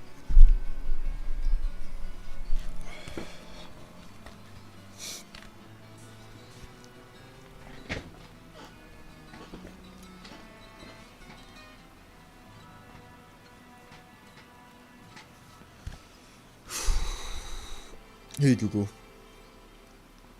How does passing the Life in the UK test help you as a citizen? Passing the Life in the UK test is a mandatory requirement for U.S. citizens aged 18 to 65 who wish to obtain. What? Excuse me, I didn't say US. Hey Google. How does passing the Life in the UK test help you as a citizen? Passing the Life in the UK test is a mandatory requirement for most adults applying for British citizenship or indefinite leave to remain, ILR. Benefits to your journey as a citizen. Legal eligibility. It satisfies the knowledge of life in the UK requirement, which is essential to progress your naturalization application. Full civic rights. Once you become a citizen, you gain the right to vote in all elections and stand for public office, which are not available to most non-citizens. Permanent security. It leads to a status that cannot be lost due to long absences, unlike ILR, and provides protection against changes in immigration policy. Passport access. Successful citizenship applications allow you to hold a British passport, facilitating easier international travel and consular assistance. Integration. The test ensures you have a foundational understanding of British history, laws, and the political system, helping you navigate life in the UK with more confidence. Note. Once you pass, the result never expires, so you can use it for both your settlement and citizenship applications. Would you like me to help you find official practice materials or check if you are exempt from the test? I feel like you got it already. Practice materials. Become a permanent resident. Become a citizen or permanent resident, you must speak and read English. You're welcome. Pass a test to show you have a good understanding of the life in the UK. Once you have completed both of these tasks, you can submit your application with the appropriate fee. Find out about tests. You need to take documents you must provide as evidence of your language skills. We got IELTS, how to take the Life in the UK test. That's fine. First question, what is the fundamental principle of British life? Actively support your local football team, participate in community. Yeah. Ignoring your name. What? Eating fish. What? Eating fish on a Friday. What? Participate in community. Letter B. Yep. Which two things do you need to apply for UK citizen permanent residency? Acknowledgement. Nope. Understanding of life in the UK. Yes. Just being access to computer. B and C. B and C. Yes. Is a true? All citizens and permanent residents of the UK can choose which law. No, you cannot choose that. False. The following statement is direct. There is no place in British society for extreme. Of course. Which encourages people to have extreme. Nope. Is it true or false? In the UK, you are expected to treat other. Yes. Of course. What is responsibility you have as a citizen permanent resident in the UK? What is a responsibility? Using your car. What? Visiting your local pub regularly. Keeping a lot. Hey Google. Hey Google. What's an allotment? What?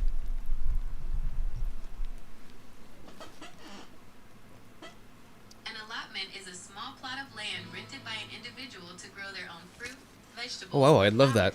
Ownership, I'd like to have that. Usually owned by local councils or private associations. Cost, rented for a nominal annual fee. Purpose, I'd love to have that. commercial gardening for personal consumption. Size, A standard plot is about 250 square meters, roughly the size of a doubles tennis court, though half plots are common. Would you like me to find out how to apply for one in your area? No, I'm good. I don't want to drain my bank account.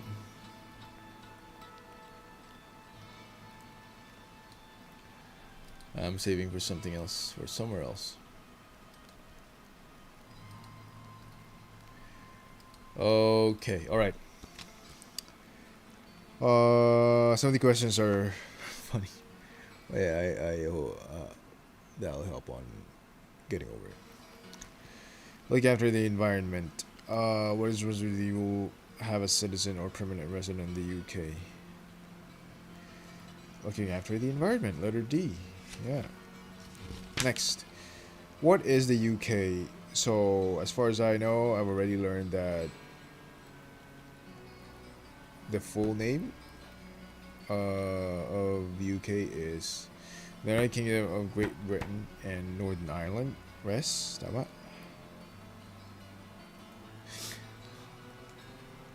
Great Britain includes Scotland, England, and Wales. United Kingdom includes Northern Ireland. The term Great Britain does not include Northern. People may refer to nationally British, English, Scottish, Welsh, or Irish, but they all have British citizenship. Oh, I see. Find out what are the crown dependencies in British overseas. Hey Google. Hey Google. Hey Google. What are the crown dependencies and British overseas territories? You're not listening. Hey Google. What are the crown dependencies and British overseas territories? The crown dependencies and British overseas territories, BOTS, are distinct entities with different historical relationships to the United Kingdom. The three crown dependencies, these are self-governing possessions of the British Crown, not the UK government, located in the British Isles. I'm getting my weights. Isle of Man, Bailiwick of Jersey, Channel Islands, Bailiwick of Guernsey, includes Alderney, Sark, and Herm, the 14 British overseas territories. These are territories that remain under the jurisdiction and sovereignty of the United Kingdom, but are not part of the UK itself. Anguilla, Bermuda, British Antarctic Territory, British Indian Ocean Territory, British Virgin Islands, Cayman Islands, Falkland Islands, Gibraltar, Montserrat, Pitcairn Islands, St. Helena, Ascension, and Tristan da Cunha, South Georgia, and the South Sandwich Islands, sovereign base areas of Akrotiri and Dhekelia on Cyprus, Turks and Caicos Islands. Key differences feature crown dependencies, British overseas territories, status, possessions of the Crown, sovereign territory of the UK, history, never were colonies, mostly former colonies, location, British Isles, spread across the globe. Would you like me to explain the specific legal or citizenship differences between these two groups? That's a lot. I'm seeing on the other reviews are just mentioning a few.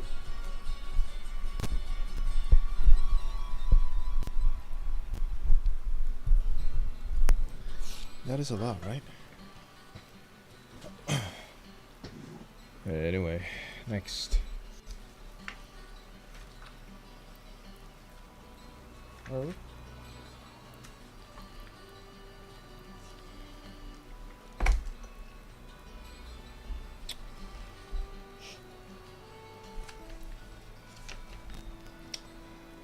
What is the UK? So we've done that already.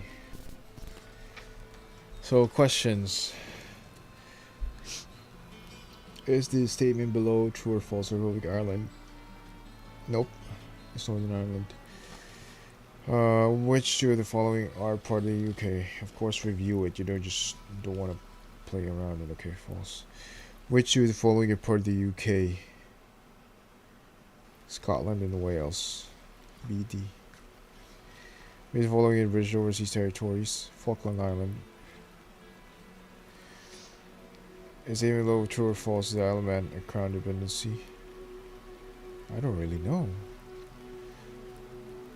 Ah, yes, its crown dependency is part of the... It's under the umbrella of the crown, but it has its own dependent government. It's governing its own self. I think that's the way to put it. Yeah? And it's closely linked with the UK, but not part of it. Okay. Where is the Parliament base? Is in Westminster. Is the following statements correct? The official name of the UK is United Kingdom of Great Britain, Northern Ireland. The official name... What? Letter A. The United Kingdom of Great Britain, Northern Ireland. Okay. A long and illustrious history. Early Britain. A long and illustrious history. Early Britain. The Stone Age. Britain was still connected in continental Europe until about 10,000 years ago. People were hunter-gatherers and followed by the herds the earth, which provided their food and clothing. 10,000 years ago, connected by Europe. The first farmers arrived in Britain 6,000 years ago. They built houses on Orkney. Early Britain.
tolerant. Wow.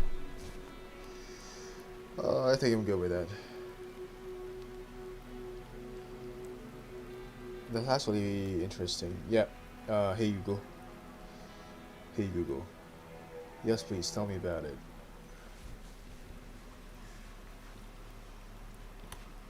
To create farmland, Neolithic farmers transformed the landscape using a method known as slash and burn. The process, 1. Felling. They used polished stone axes, often made from tough volcanic rock or flint, to cut down trees. These axes were remarkably efficient. Experiments show a large oak could be felled in under an hour. 2. Ring barking. For trees too large to chop, they stripped a ring of bark from the trunk. This stopped the flow of sap, killing the tree and causing it to shed its leaves, which let light reach the forest floor. 3. Burning. Once the slash, felled wood and scrub was dry, they set it on fire. The resulting ash acted as a natural fertilizer, enriching the soil with nutrients like potash. 4. Planting. They sowed seeds directly into the nutrient-rich ash. The result, this created a mosaic landscape, patches of open fields and grazing pastures surrounded by dense wildwood. Over time, the constant grazing of their sheep and cattle prevented the forest from growing back, leading to the permanent open grasslands we see in places like the South Downs today. Would you like to know about the massive stone monuments, like Stonehenge, that these first farmers built? Hey Google. Yes, please. I'd like to know that. And is there really a proof and evidence that it's the initial farmers that built those Stonehenges? Yes, researchers have confirmed this through ancient DNA analysis and radiocarbon dating. The evidence, genetic proof. Scientists analyzed the DNA of individuals buried in Neolithic tombs and near Stonehenge. These remains show a direct genetic match to the farmer populations from Anatolia and the Mediterranean, not the earlier hunter-gatherers. Settlement proximity. Archaeologists discovered Durrington Walls, a massive village near Stonehenge. The waste found there, animal bones and pottery, dates to the exact time of the monument's construction and matches the farmer's diet. Monument continuity. The transition from smaller earthen mounds to massive stone circles like Avebury and Stonehenge follows the growth and social organization of these specific farming communities. Ironically, soon after finishing Stonehenge, these farmers were almost entirely replaced by a new group from Europe called the Bell Beaker people. Would you like to know what happened to the first farmers when this new group arrived? Bell Beaker people? What?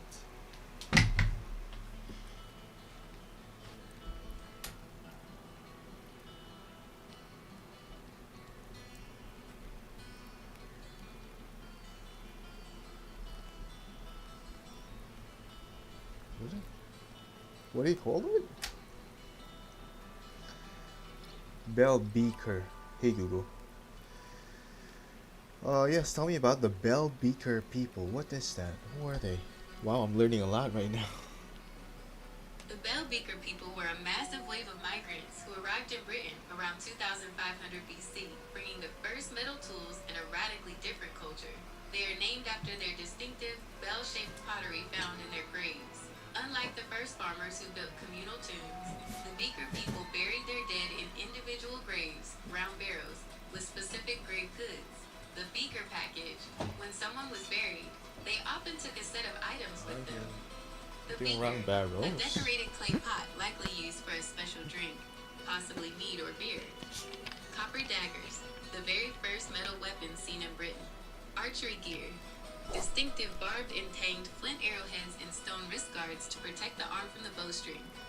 Gold ornaments, small gold hair ornaments and buttons. The genetic replacement, this wasn't just a change in fashion, it was a total population shift. Oh, wow. DNA studies from 2018 revealed that within a few centuries of their arrival, 90% of the British gene pool was replaced. The original Neolithic farmers, the builders of Stonehenge, almost entirely vanished genetically. The newcomers had lighter skin and blue eyes, originating from the Eurasian steppe and moving through Central Europe.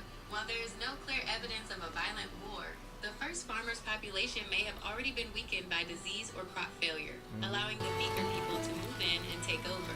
Would you like to know how they eventually moved Britain from the Stone Age into the Bronze Age? Hey Google. Wow, that will be very interesting.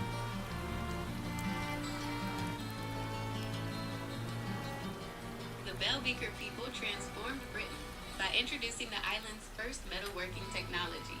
They kick-started the Bronze Age in two distinct phases.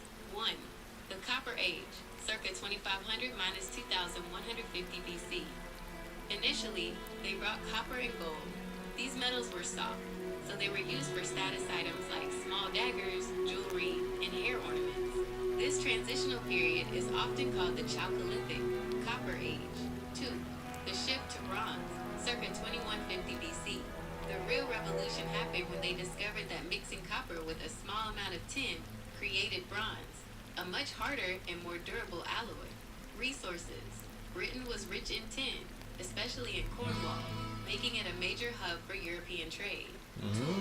They began producing superior axes, spears, and swords that outperformed stone tools. Social changes. The Beaker people also introduced a patriarchal, warrior-based society. While the first farmers focused on communal monuments like Stonehenge, the Beaker people shifted focus to the individual. Wealthy chieftains were buried in their own private mounds, round barrows, Round barrels. and decorated pottery. Would you like to know about the Amesbury Archer, the most famous Beaker person found near Stonehenge? Hey Google. Yes, please.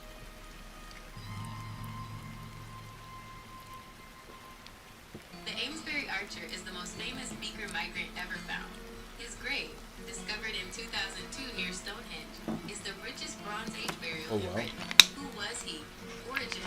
Isotope analysis of his teeth proved he grew up in Central Europe, likely the Alps, and migrated to Britain as an adult. Status. Nicknamed the King of Stonehenge, he was buried with nearly 100 items, including the oldest gold objects ever found in Britain. Health. He lived with a missing left kneecap and a severe bone infection, meaning he walked with a heavy limp. The Archer's grave goods. His burial contained a massive status kit that defined the Beaker culture. Archery. 16 flint arrowheads and stone wrist guards. Metalworking. 3 copper knives and a cushion stone, a portable anvil, suggesting he was a highly skilled metalworker. Pottery. 5 ornate bell beakers. His presence proves that high-status individuals were moving from the continent to the Stonehenge area, bringing the magic of metalworking that would eventually end the Stone Age. Would you like to know how the Beaker people and the first farmers lived together during this transition? That's okay. That was just the first question. I was just asking about where did the farmers come from. Okay, now, how has Skara Brae helped archaeologists? Hey Google. How has Skara Brae helped archaeologists?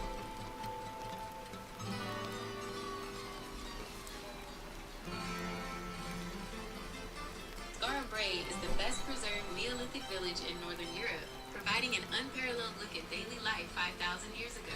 Because it was buried in sand for millennia, its stone furniture, including beds, dressers, and hearths, remained intact, allowing archaeologists to see exactly how homes were organized. It has helped researchers in several key ways. Domestic insight. It revealed that Neolithic people lived in sophisticated, interconnected houses with drainage systems and fitted stone furniture. Social structure. The lack of weapons and uniform house layout suggests a peaceful, egalitarian community of farmers and fishers. Diet and technology. Excavations uncovered tools, pottery, and jewelry, along with animal bones and seeds that proved they raised cattle and sheep and grew barley. Cultural links. Distinctive grooved ware pottery, found there later spread across Britain, suggesting Orkney was a major cultural influencer during the Stone Age. Would you like to know about the mystery of why the village was abandoned? I've seen this documentary. I forgot exactly why it was abandoned, but yeah.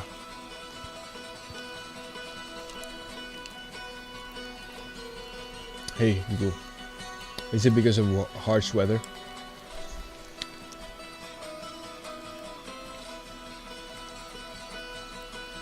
Hey Google, was it because of harsh weather that they weren't able to sustain their crops and all? I think I'm right.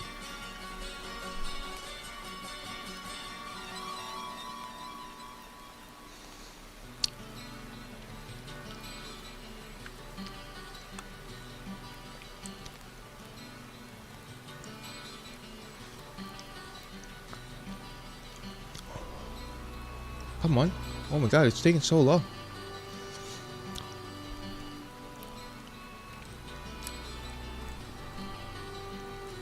While severe weather played a role, its impact was likely gradual rather than a single sudden event.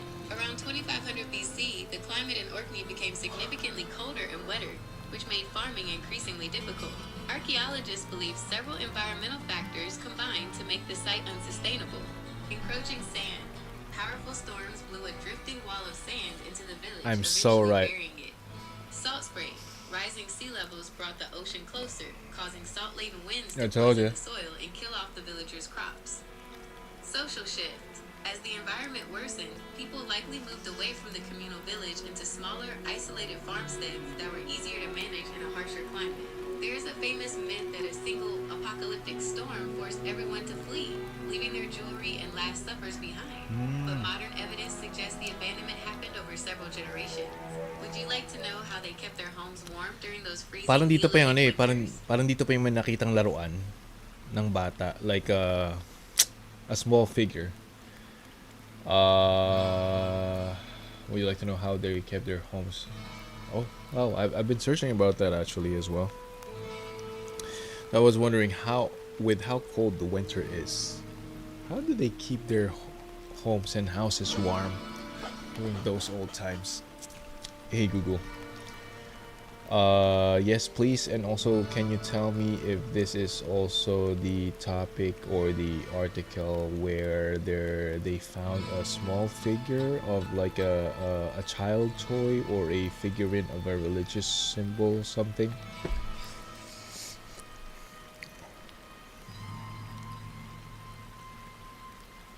Hey Google. Yes, please tell me about that, and can you tell me if there was an article about this Skara Brae where they found a small figure of possibly a child's toy or a religious figure or something?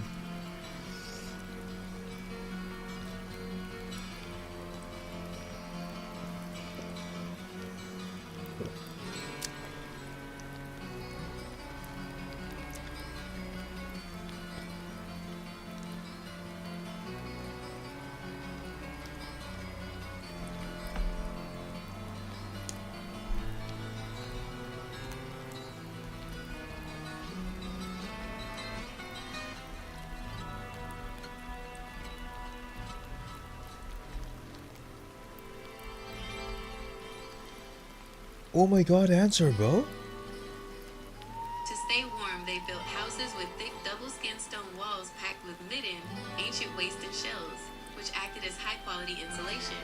Each home featured a large central stone hearth or a peat or wood fire, which provided heat and light to the windowless rooms. The Budo figure, you are likely thinking of the Skara Brae Budo, a small whalebone figurine found at the site. Discovery, found in 1867, it is a simple human-like shape with a head, body, and 2 eyes. Purpose, archaeologists are divided. Some believe it was a child's doll, while others think it was a ritual idol or a protective spirit for the household. Important. I told you. It is one of the oldest depictions of a human face ever found in the UK. Would you like to know about the indoor toilets and drainage systems they had in these houses? Wow, I'm so glad I watched and I saw like these kind of history stuff. Well, you should know your history, guys. It's not even my history, but it's just something I'm so into. This was the Skara Brae, so they abandoned it because having it within seashore, the shorelines. I probably don't exactly remember what the story was, but yeah, abandoning it on this site, I probably have heard of that kind of analogy or reasoning why they would abandon a site. And then the Budo, where is it? It's the Budo figure. So it's a whalebone figure. There you go. Whalebone figurine with an eye and a mouth. Actually, you know what? Talking about something else. I remember a smaller figure than this. Why'd they do that? It's still maybe a religious figure of some sort. Anyway, next question. Where did people... Hey Google. Hey Google. Where did people bury their dead in the Bronze Age?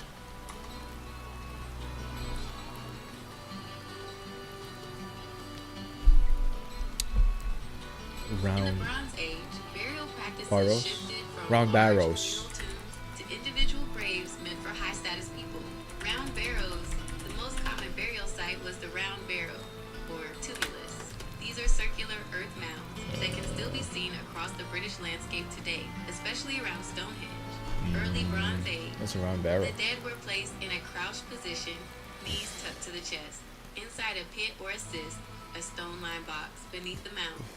Middle/late Bronze Age, cremation became more popular. The ashes were placed in ceramic urns, which were often buried upside down. Cists and cairns. In rocky areas like Scotland or Wales, people built cairns, mounds made of stones, instead of earth barrows. Inside, they constructed cists using large flat stone slabs to protect the body and its belongings. Grave goods. These burials were often packed with a beaker package of items to help the deceased in the afterlife. What is it? Pottery, decorative bell-shaped beakers. Weapons, copper daggers and flint arrowheads. Jewelry, gold hair ornaments, jet buttons, and amber beads. Would you like to know more about the mummy burials found under house floors in the Bronze Age? What was his name? Metal worker. Oh, let's see the Iceman.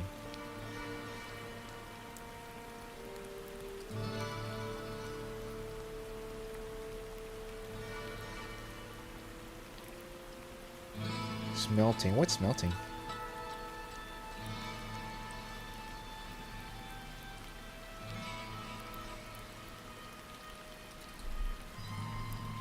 Was it in?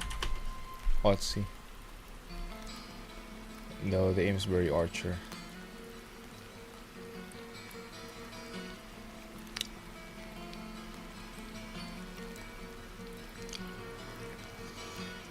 King of the Stonehenge for his rich grave containing the earliest gold and copper Britain, suggesting he was an elite metal worker who brought skills from continental Europe. Oh wow.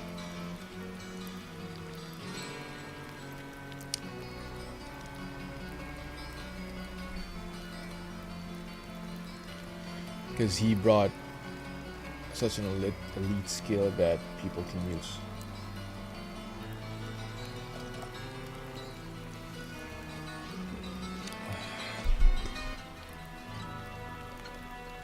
What's smelting? Hey Google. What's smelting?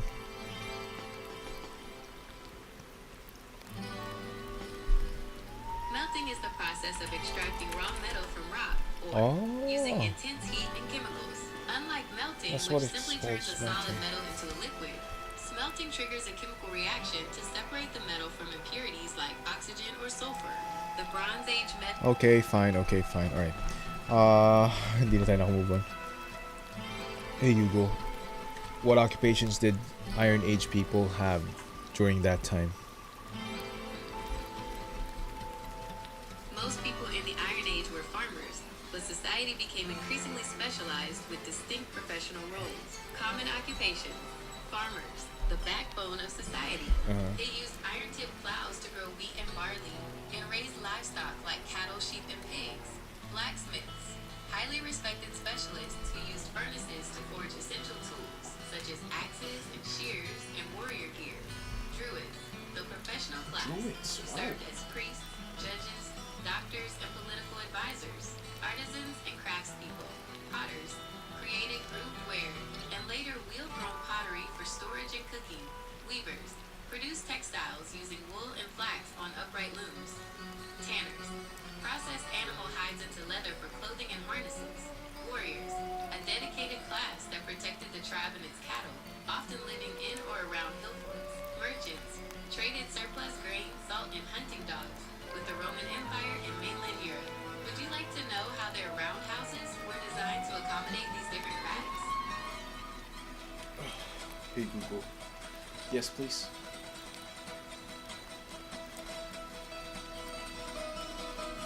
Iron Age roundhouses were cleverly zoned to balance survival, work, and social life in one circular space. Zoned interior design. The hub, a central hearth provided heat, light, and a place for cooking. Meats and fish were often hung from the rafters above the fire to be smoked and preserved. Workshops. Areas near the entrance took advantage of natural light for crafts like weaving on upright looms, pottery, or grinding grain with rotary wormstones. Storage and sleep. The peripheral outer ring was used for storage or raised sleeping platforms covered in animal skins and furs. The byre. In colder regions, livestock were sometimes kept in a sunken paved section of the house. Their body heat helped warm the living area during winter. Strategic architecture. The doors almost always face east or southeast. This allowed the rising sun to light the interior while protecting the residents from the prevailing westerly winds. Would you like to know how the Druids influenced the orientation and layout of these homes? Druids? What, really? Hey Google. Yes, please tell me a little about it.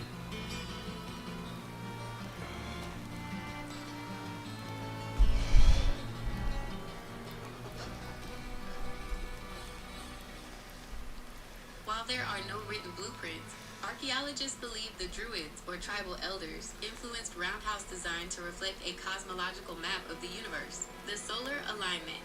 Almost all roundhouse doors face east or southeast. While this helps catch the morning sun, many are precisely aligned with the equinoxes, or the midwinter sunrise. This suggests the house was a clock, where the movement of light across the floor signaled the change of seasons and the timing of religious Yeah, I've seen that. Yeah, true. The interior was often used in a sunwise, clockwise direction. The east entrance, associated with morning, birth, and new beginnings. Light-filled work like weaving happened here. The south, Solar alignment. the brightest area, used for social life in the main living room. The west/north, the darkest areas, associated with night and death. Oh, well. These were often used for sleeping or storing the remains of ancestors under the floorboards to protect the home. Ritual deposits. To bless a home, Druids likely oversaw structured depositions. Archaeologists find animal sacrifices or valuable metalwork buried specifically under the threshold, doorway, or the southwest foundation post. These were offerings to ensure the safety and fertility of... Okay, anyway. Early Britain, Stone Age. Stone, Bronze, and Iron Ages, the Romans, Anglo-Saxons, the Vikings, the Norman conquest. The Middle Ages, because the Middle Ages or the Dark Ages started on the fall of the Romans. Middle Ages, a time of war, the Black Death, the legal and political changes, here because of the Black Death was kinda generally started. A distinct identity, the Wars of the Roses between the Yorks and the Lancasters, which led to Tudors, right? Hey Google. After the War of the Roses, the York and the Lancasters, and they joined, what family did they end up? What's the name? Tudors? The houses of York Tudor. and Lancaster There you joined go. to form the House of Tudor. After defeating Richard III at the Battle of Bosworth Field in 1485, Henry VII, a Lancastrian, married Elizabeth of York, the daughter of Yorkist King Edward IV. This marriage symbolically ended the Wars of the Roses and united the two warring factions into a single royal dynasty. The new family created the Tudor Rose as their emblem, which combined the white rose of York and the red rose of Lancaster. Yeah. Would you like to know about the famous monarchs that That's fine. followed in the Tudor line, such as Henry VIII or Elizabeth I? See? War of the Roses. Tudors and Stuarts. Religious conflicts. Queen Elizabeth I. First Reformation of Scotland and Mary's Queen of Scots. Exploration, poetry, and drama. James VI and First Ireland. The rise of Parliament. The beginning of the English Civil War. Oliver Cromwell and the English Republic. Wow. The Restoration. Restoration is when this monarch was brought back from France, I think, and then the monarchy was restored, or Catholicism was restored back. Reformation is with the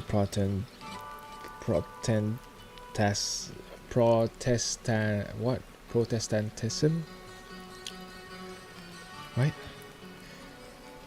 Restoration of the Catholic King, the Glorious Revolution. Wow, just following this diagram, it's like a good guide for me to follow if I want to study the whole history of UK. Damn. Okay, anyway. Global power.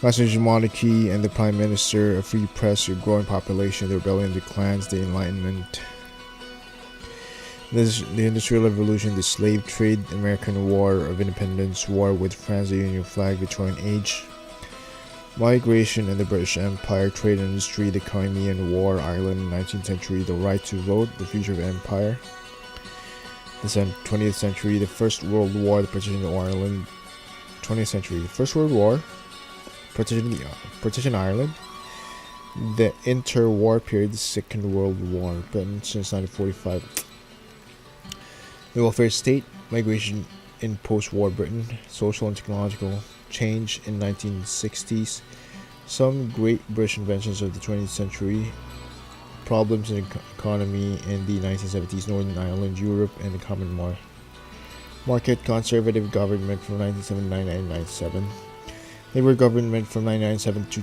2010, conflict of Afghanistan and Iraq, coalition government 2010s onwards. Wow, looking at all this,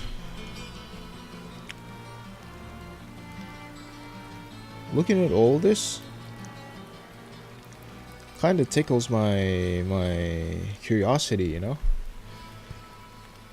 Come to think of it, this kind of stimulates my learning, my eagerness to learn more than learning my profession more, really. History, nature, and the globe. Wow.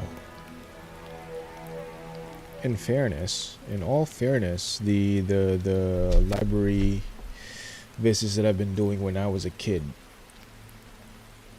is still alive in me. I guess it never goes away. Oh, I remember when I was a kid going to libraries, and then really I wanted to play sports and basketball. I have flashbacks of the moment I got to join a basketball game. It's like a 2-on-2 or 3-on-3, and I felt so hyped that time, but I'm not on the same level as those varsity players. But I was not a nerd, but I was a studious grade schooler. So I'm even thinking about grade 6, because that was grade 6 when I approached the basketball court and joined the game. I really remember that time. Going down the stage of Canossa from the volleyball court, from the canteen to the volleyball court. This was the open space, and then going down on that kind of a high stair, wide, small step stairs to the basketball open court. Yeah, I think that was grade 6 or grade 5 already. But what I'm remembering as the old grade school library was probably during grade 3 or grade 4. Because grade 2, where was grade 2? I don't remember where grade 2 is. Grade 3, we were relocated on the back building of Canossa, and that's where I had that big library with the big encyclopedias and all. So I would go on break times, not recess, I think, on lunchtime, because I remember opening that huge. It really engages me and really motivates me. Not motivates, but it entices my curiosity seeing those huge books with the drawings. I loved books with the drawings on them, colored drawings, displaying how things were done, like photos of animals, of trees, of plants. But I remember most clearly is the diagrams of how the Egyptians made the Great Pyramids. It was a moment of like imaginary awe that I was having that time. But yeah, it was great times. And because of that, just browsing through that huge encyclopedia with photos, that kind of stimulated my imagination and love for learning about history. Good, at least it's paying back now. Like a little bit of stock knowledge in me.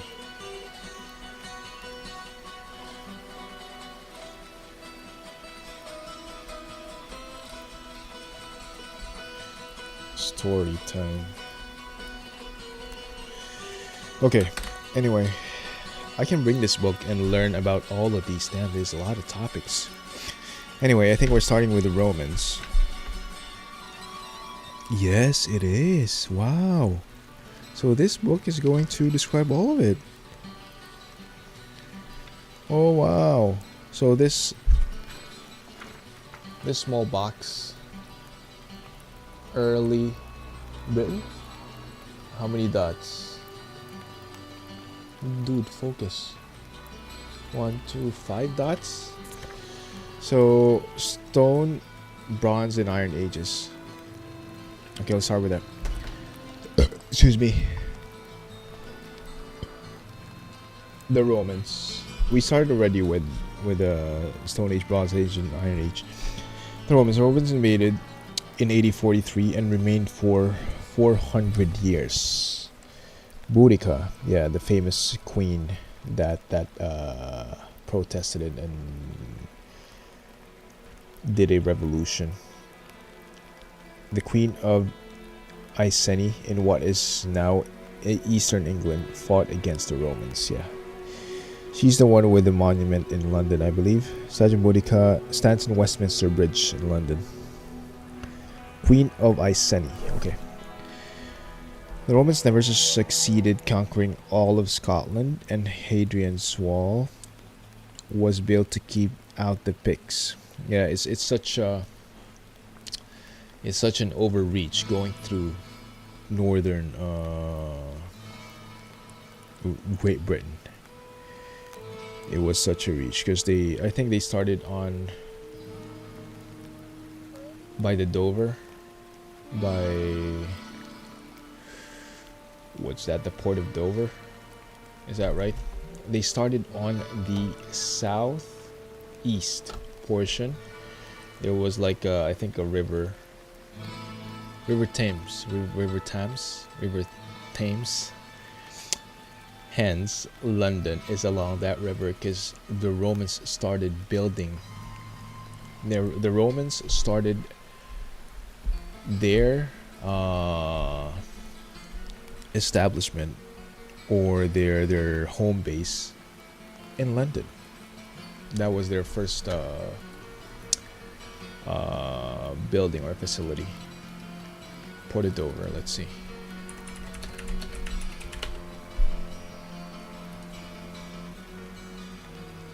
Maps. See?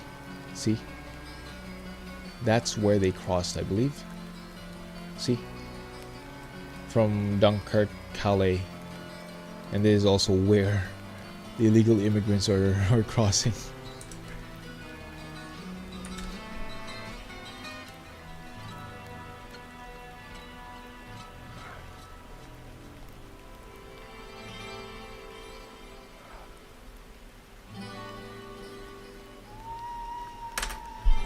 Yeah, so where was it? Thames. Where's Thames? Where's Thames? Is it this? There you go, River Thames.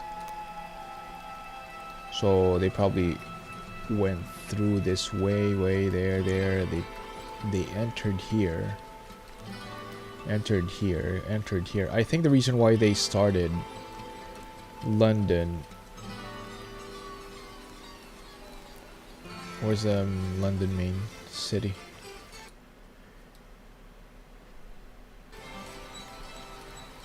There, Tower London. I think the reason why this original London Bridge they started on this bit is because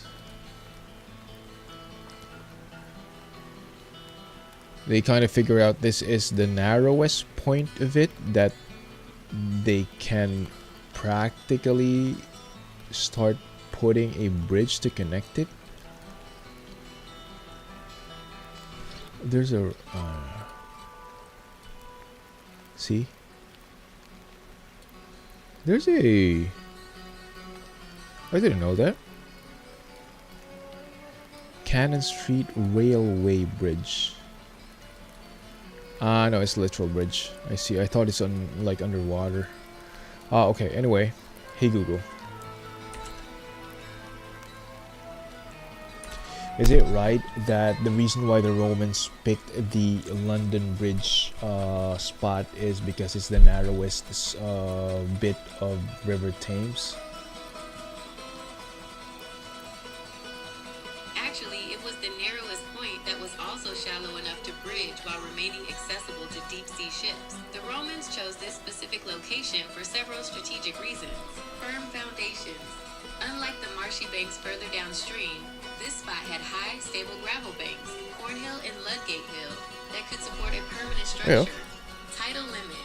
It was the furthest point upstream that large seagoing vessels could reach with the tide, making it the perfect spot for a trading port. Military logic. It provided a vital shortcut for moving troops between the southern ports, Kent, and the then capital, Colchester. Would you like me to find out more about what the original Roman bridge looked like?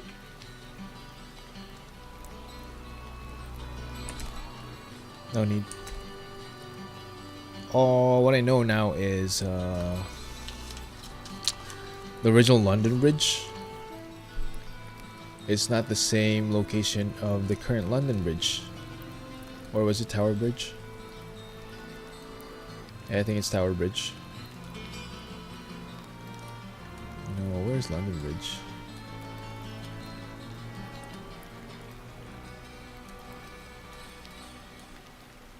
Hey Google. The first bridge that the Romans built, is it the London Bridge or the Tower Bridge? I think it's the London Bridge. You're right. The Romans built the first version of London Bridge around 50 AD. Tower Bridge is much newer. It didn't open until 1894. Because Tower Bridge looks like a medieval castle, many people assume it's the older one. No. But it was actually built in the Victorian era Definitely to match the nearby Tower of London. Roman London Bridge, originally built of wood and possibly military pontoons to connect the settlement of Londinium. Tower Bridge, London, that's a what it's called. high-tech bascule seesaw bridge built to let large ships pass through. Would you like to see a map of where the Roman city walls were in relation to the bridge? Here you go. Yes, please. And what I remember on history is that the spots where the London Bridge is now are not the exact spots where the original bridge was. It's kind of crooked on the left side, I think. The main connecting point.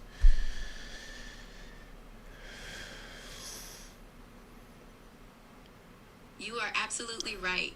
The modern London Bridge does not sit on the exact same spot as its Roman and medieval predecessors. Yeah. It was actually built about 100 feet, 30 meters upstream to the west of the older alignment. The historic shift, for nearly 2,000 years, the bridge was located slightly to the east of the current structure. You can still find physical evidence of this older, crooked alignment today. Church of St. Magnus the Martyr. The tower of Church of St. Magnus the Martyr on the north bank used to be the literal entrance to the medieval stone bridge. If you visit, you can see a large timber from the original Roman wharf inside its porch. Southwark Cathedral. On the south bank, the older bridge's approach road aligned with Southwark Cathedral rather than the modern road that sweeps past it. The new bridge. The version built in the 1830s, which was famously sold and moved to Arizona, was the one that first shifted the location west to allow traffic to continue using the old bridge during construction. Roman city walls. The London Wall was built later, around 200 AD, to enclose the city of Londinium. It met the river on either side of the bridgehead to protect the vital crossing. Today, you can follow the London Wall Walk to see ruins of these defenses, starting near the Tower of London and heading north toward the London City Wall at the Barbican. The Romans effectively locked the location of the City of London by building the bridge there. The walled city was designed entirely around that one specific crossing point. I can't believe how this is like stimulates my curiosity, like looking at these photos.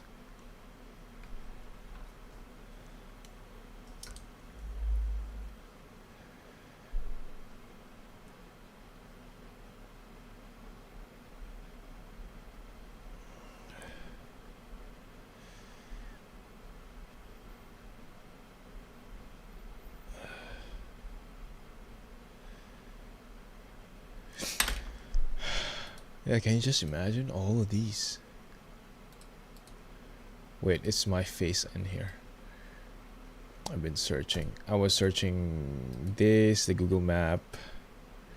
So what I know is this is London Bridge, this is Tower Bridge. So this is definitely is not the original one that the Romans built. This is the original one. Looking at it, it's kind of plain looking now, you know. But is this part of the original? No, I don't think so. That's like a ship anchor point. So searching the original. Can you see this? Oh my! Amazing model of the medieval London Bridge. This is a model. Because there were shops and houses that lived on top of it, and I think the Great Fire of London is what destroyed it. Hey Google. Hold on, let me just search this. Saint Magnus the Martyr. St. Magnus the Martyr is a historic Anglican church that served as the northern gateway to the medieval London Bridge for centuries. Historic bridge link. The church's internal porch contains a large timber from a Roman wharf and once functioned as the... Where is it? Timber. This. You see this? Oh my god. What is this? This is the original timber?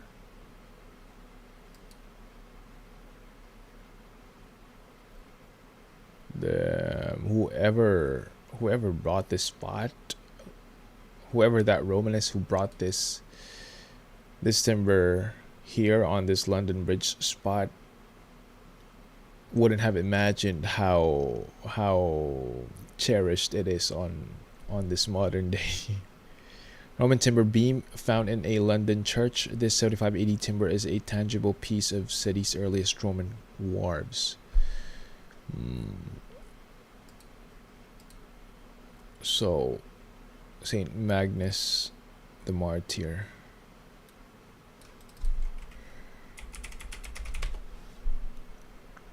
Is this it? This is the entrance?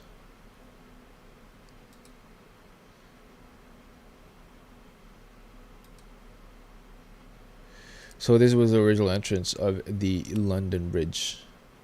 Wow.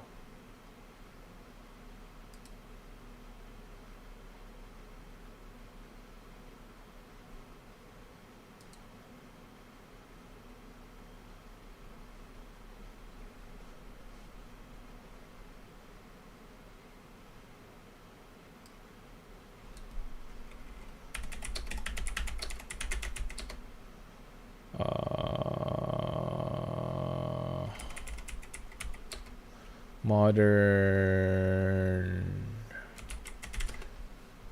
Old London Bridge modern marker. Is it this?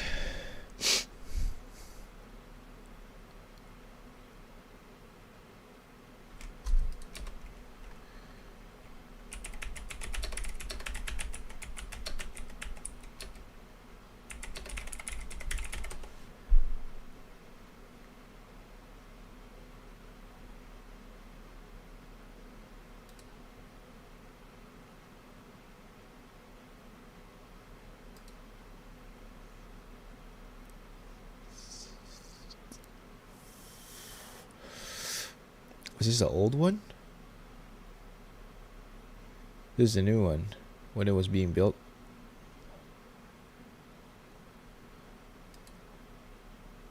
Oh. So this one it was being built already.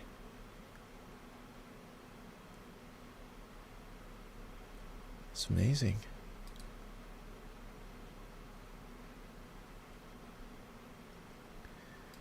This is the old one where it had houses and all, and it had fire.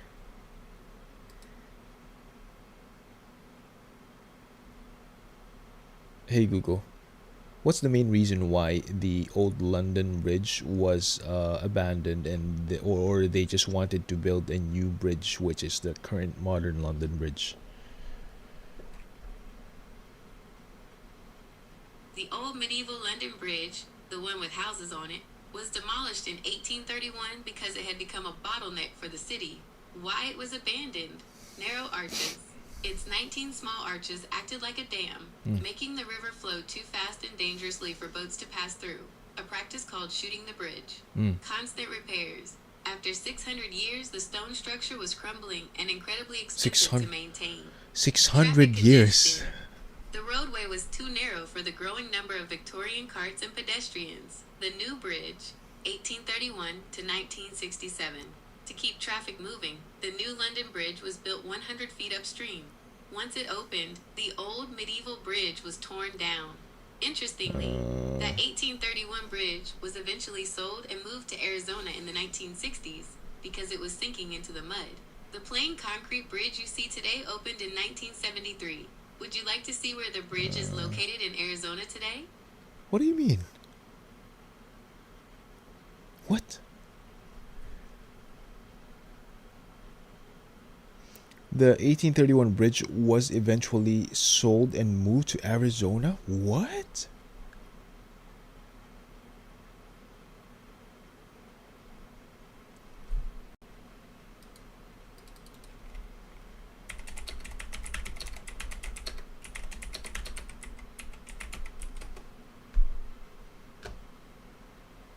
What do you mean? Hey Google, what do you mean the old London Bridge was sold to Arizona in the 1960s? What do you mean? In 1968, American entrepreneur Robert P. McCulloch bought the 1831 London Bridge for $2.46 million. He didn't want it for the structure. He wanted a tourist attraction for his new town, Lake Havasu City, Arizona. Workers painstakingly numbered and dismantled over 10,000 tons of granite, shipped the blocks through the Panama Canal, and reassembled them in the desert over a concrete core. Would you like to see a photo of the bridge in the Arizona desert? What?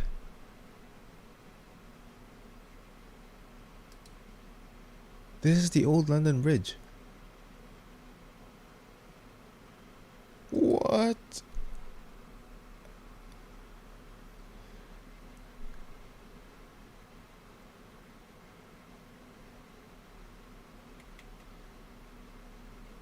My God, what kind of... Early London Bridge now in Arizona. It was dismantled and relocated in 1968. Wow. So that's they had powerful ships already that time.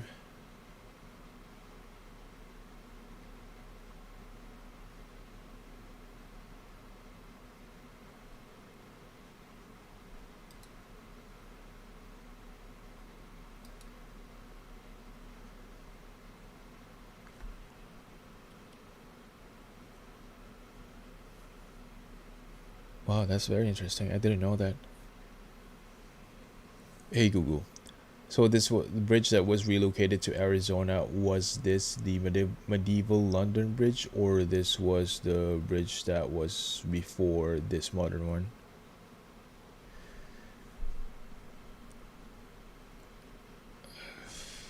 It was the 1831 bridge, the one built just before the current one. The famous medieval London Bridge, built in 1209, was actually torn down and demolished after the 1831 bridge was finished. By the time the American entrepreneur Robert McCulloch bought it in 1968, the 1831 version was the one sinking and in need of replacement. Medieval bridge, demolished in 1831. 1831 bridge, sold and moved to Arizona in 1968. Modern bridge, built in 1973 and still standing in London today. Would you like me to find a picture of how they dismantled it stone by stone? No. Hey Google. I'd like to know if there's any remnants or what do you call this? Hey Google. I'd like to know if there's any remnants of the medieval London Bridge and if it's displayed somewhere. Yes, there are remnants still on display. The most significant one is at St. Magnus the Martyr on Lower Thames Street.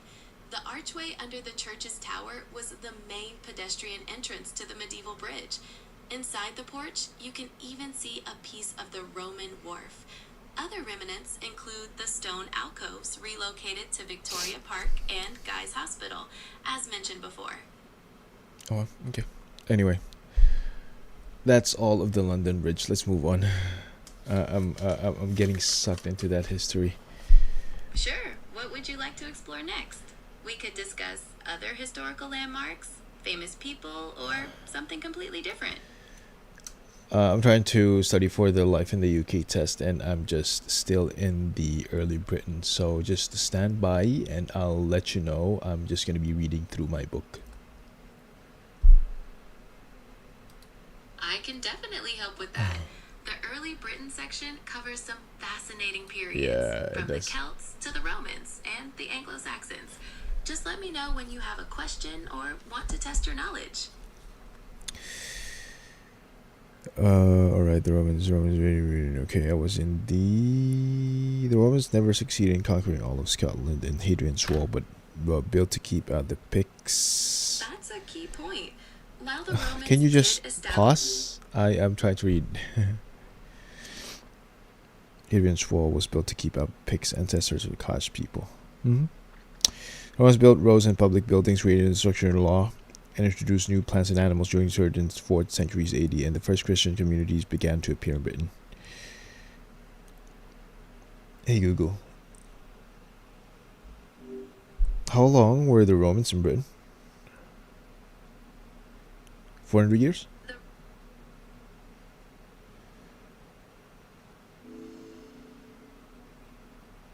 The Romans were in Britain for almost 400 years, from their invasion in 43 AD until they withdrew in the early 5th century. Why is Hadrian's Wall attractive to tourists?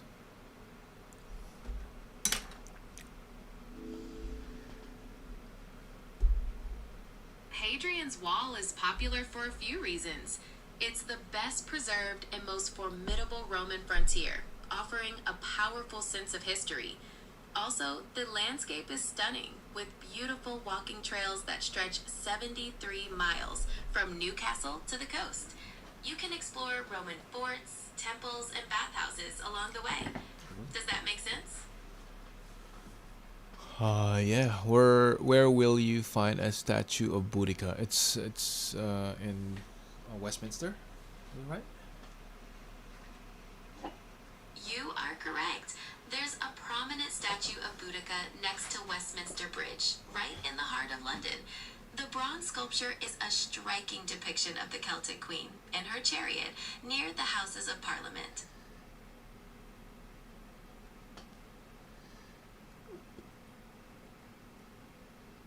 Okay, pause. I'm gonna read. The Anglo-Saxons, when the Roman army left in 410 AD, 410, Britain was invaded by the Jutes, Angles, and Saxons. The languages they spoke are the basis of modern-day English. By about AD 600, Anglo-Saxon kingdoms were established in Britain. 600 AD. Okay. That's a great summary of the transition period. The arrival of the Jutes, Angles, and Saxons truly marked the beginning of the Anglo-Saxon era and laid the foundation for modern English. Is there anything specific in that section you'd like to explore further?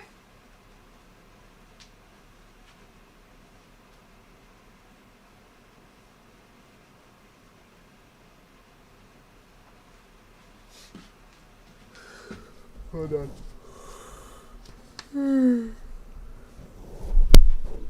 Got it.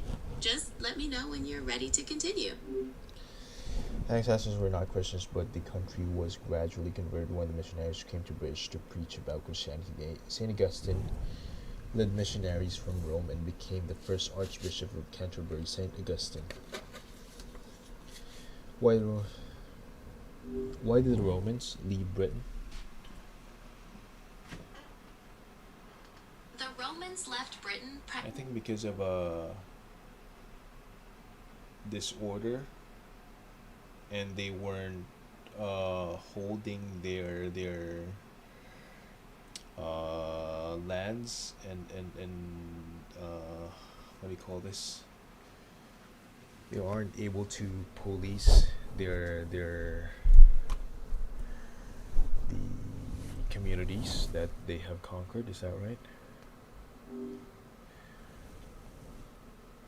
Hey Google, why did the Romans leave Britain?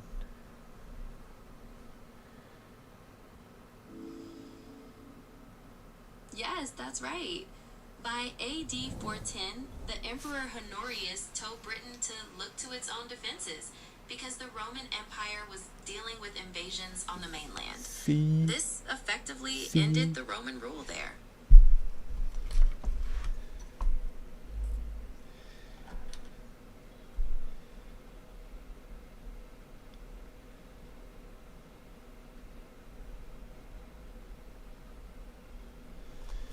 Alright, where and how was one of the Anglo-Saxon kings buried?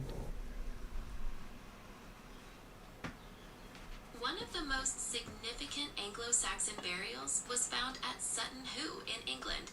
This was a ship burial, likely for a powerful king, possibly Raedwald of East Anglia. The treasures found there, including gold buckles and ornate armor, show the wealth and sophistication of the Anglo-Saxon period. Hey Google, tell me more about this ship burial and the king that was buried in it. The Sutton Hoo ship burial was an extraordinary discovery. A full-size ship was pulled onto the land and served as a burial mound for the king. While the exact king is debated, it's widely believed to be Raedwald of East Anglia, who died in the 7th century. The grave goods provide incredible insights into Anglo-Saxon culture, showcasing exquisite craftsmanship and far-reaching connections. Oh, okay.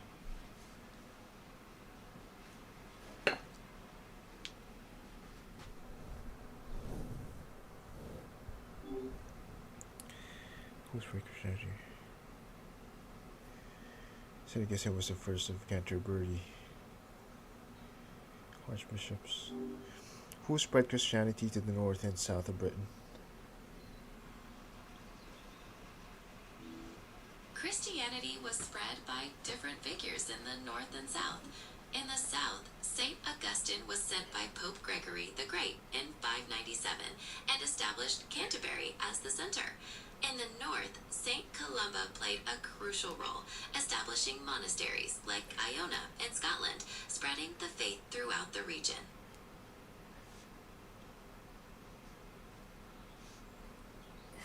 Okay, I'm done.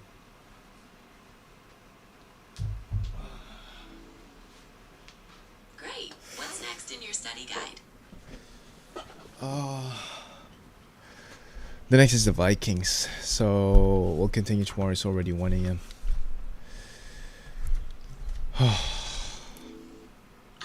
The Vikings. That's a dramatic period in British history. They began their invasions in the 8th century, leading to significant changes in language, culture, and politics. Is there any particular aspect you need help with for your test? Hey Hugo. I don't really know.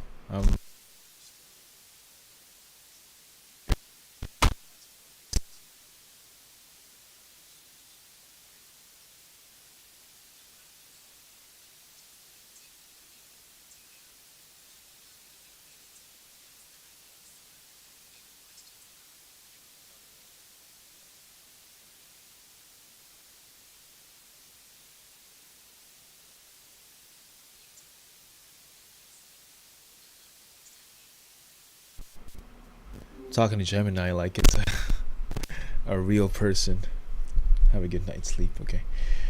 Well, to anyone who is still watching, actually, I don't know. You have a good night. You have a good night, and I have a good night's sleep as well. I hope that I'll be able to sleep quickly. It's 1 a.m. I have work at 8 a.m. So 6 hours of sleep should be good enough.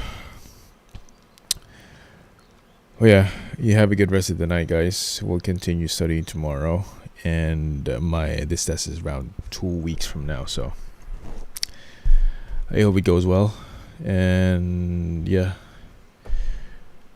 I'll see you tomorrow, guys, ladies and gents. Yeah, if you'd like to see more of what I do, my description is still so disorganized. Just go to my YouTube page, please. I'll have, I think, links of my bio in there.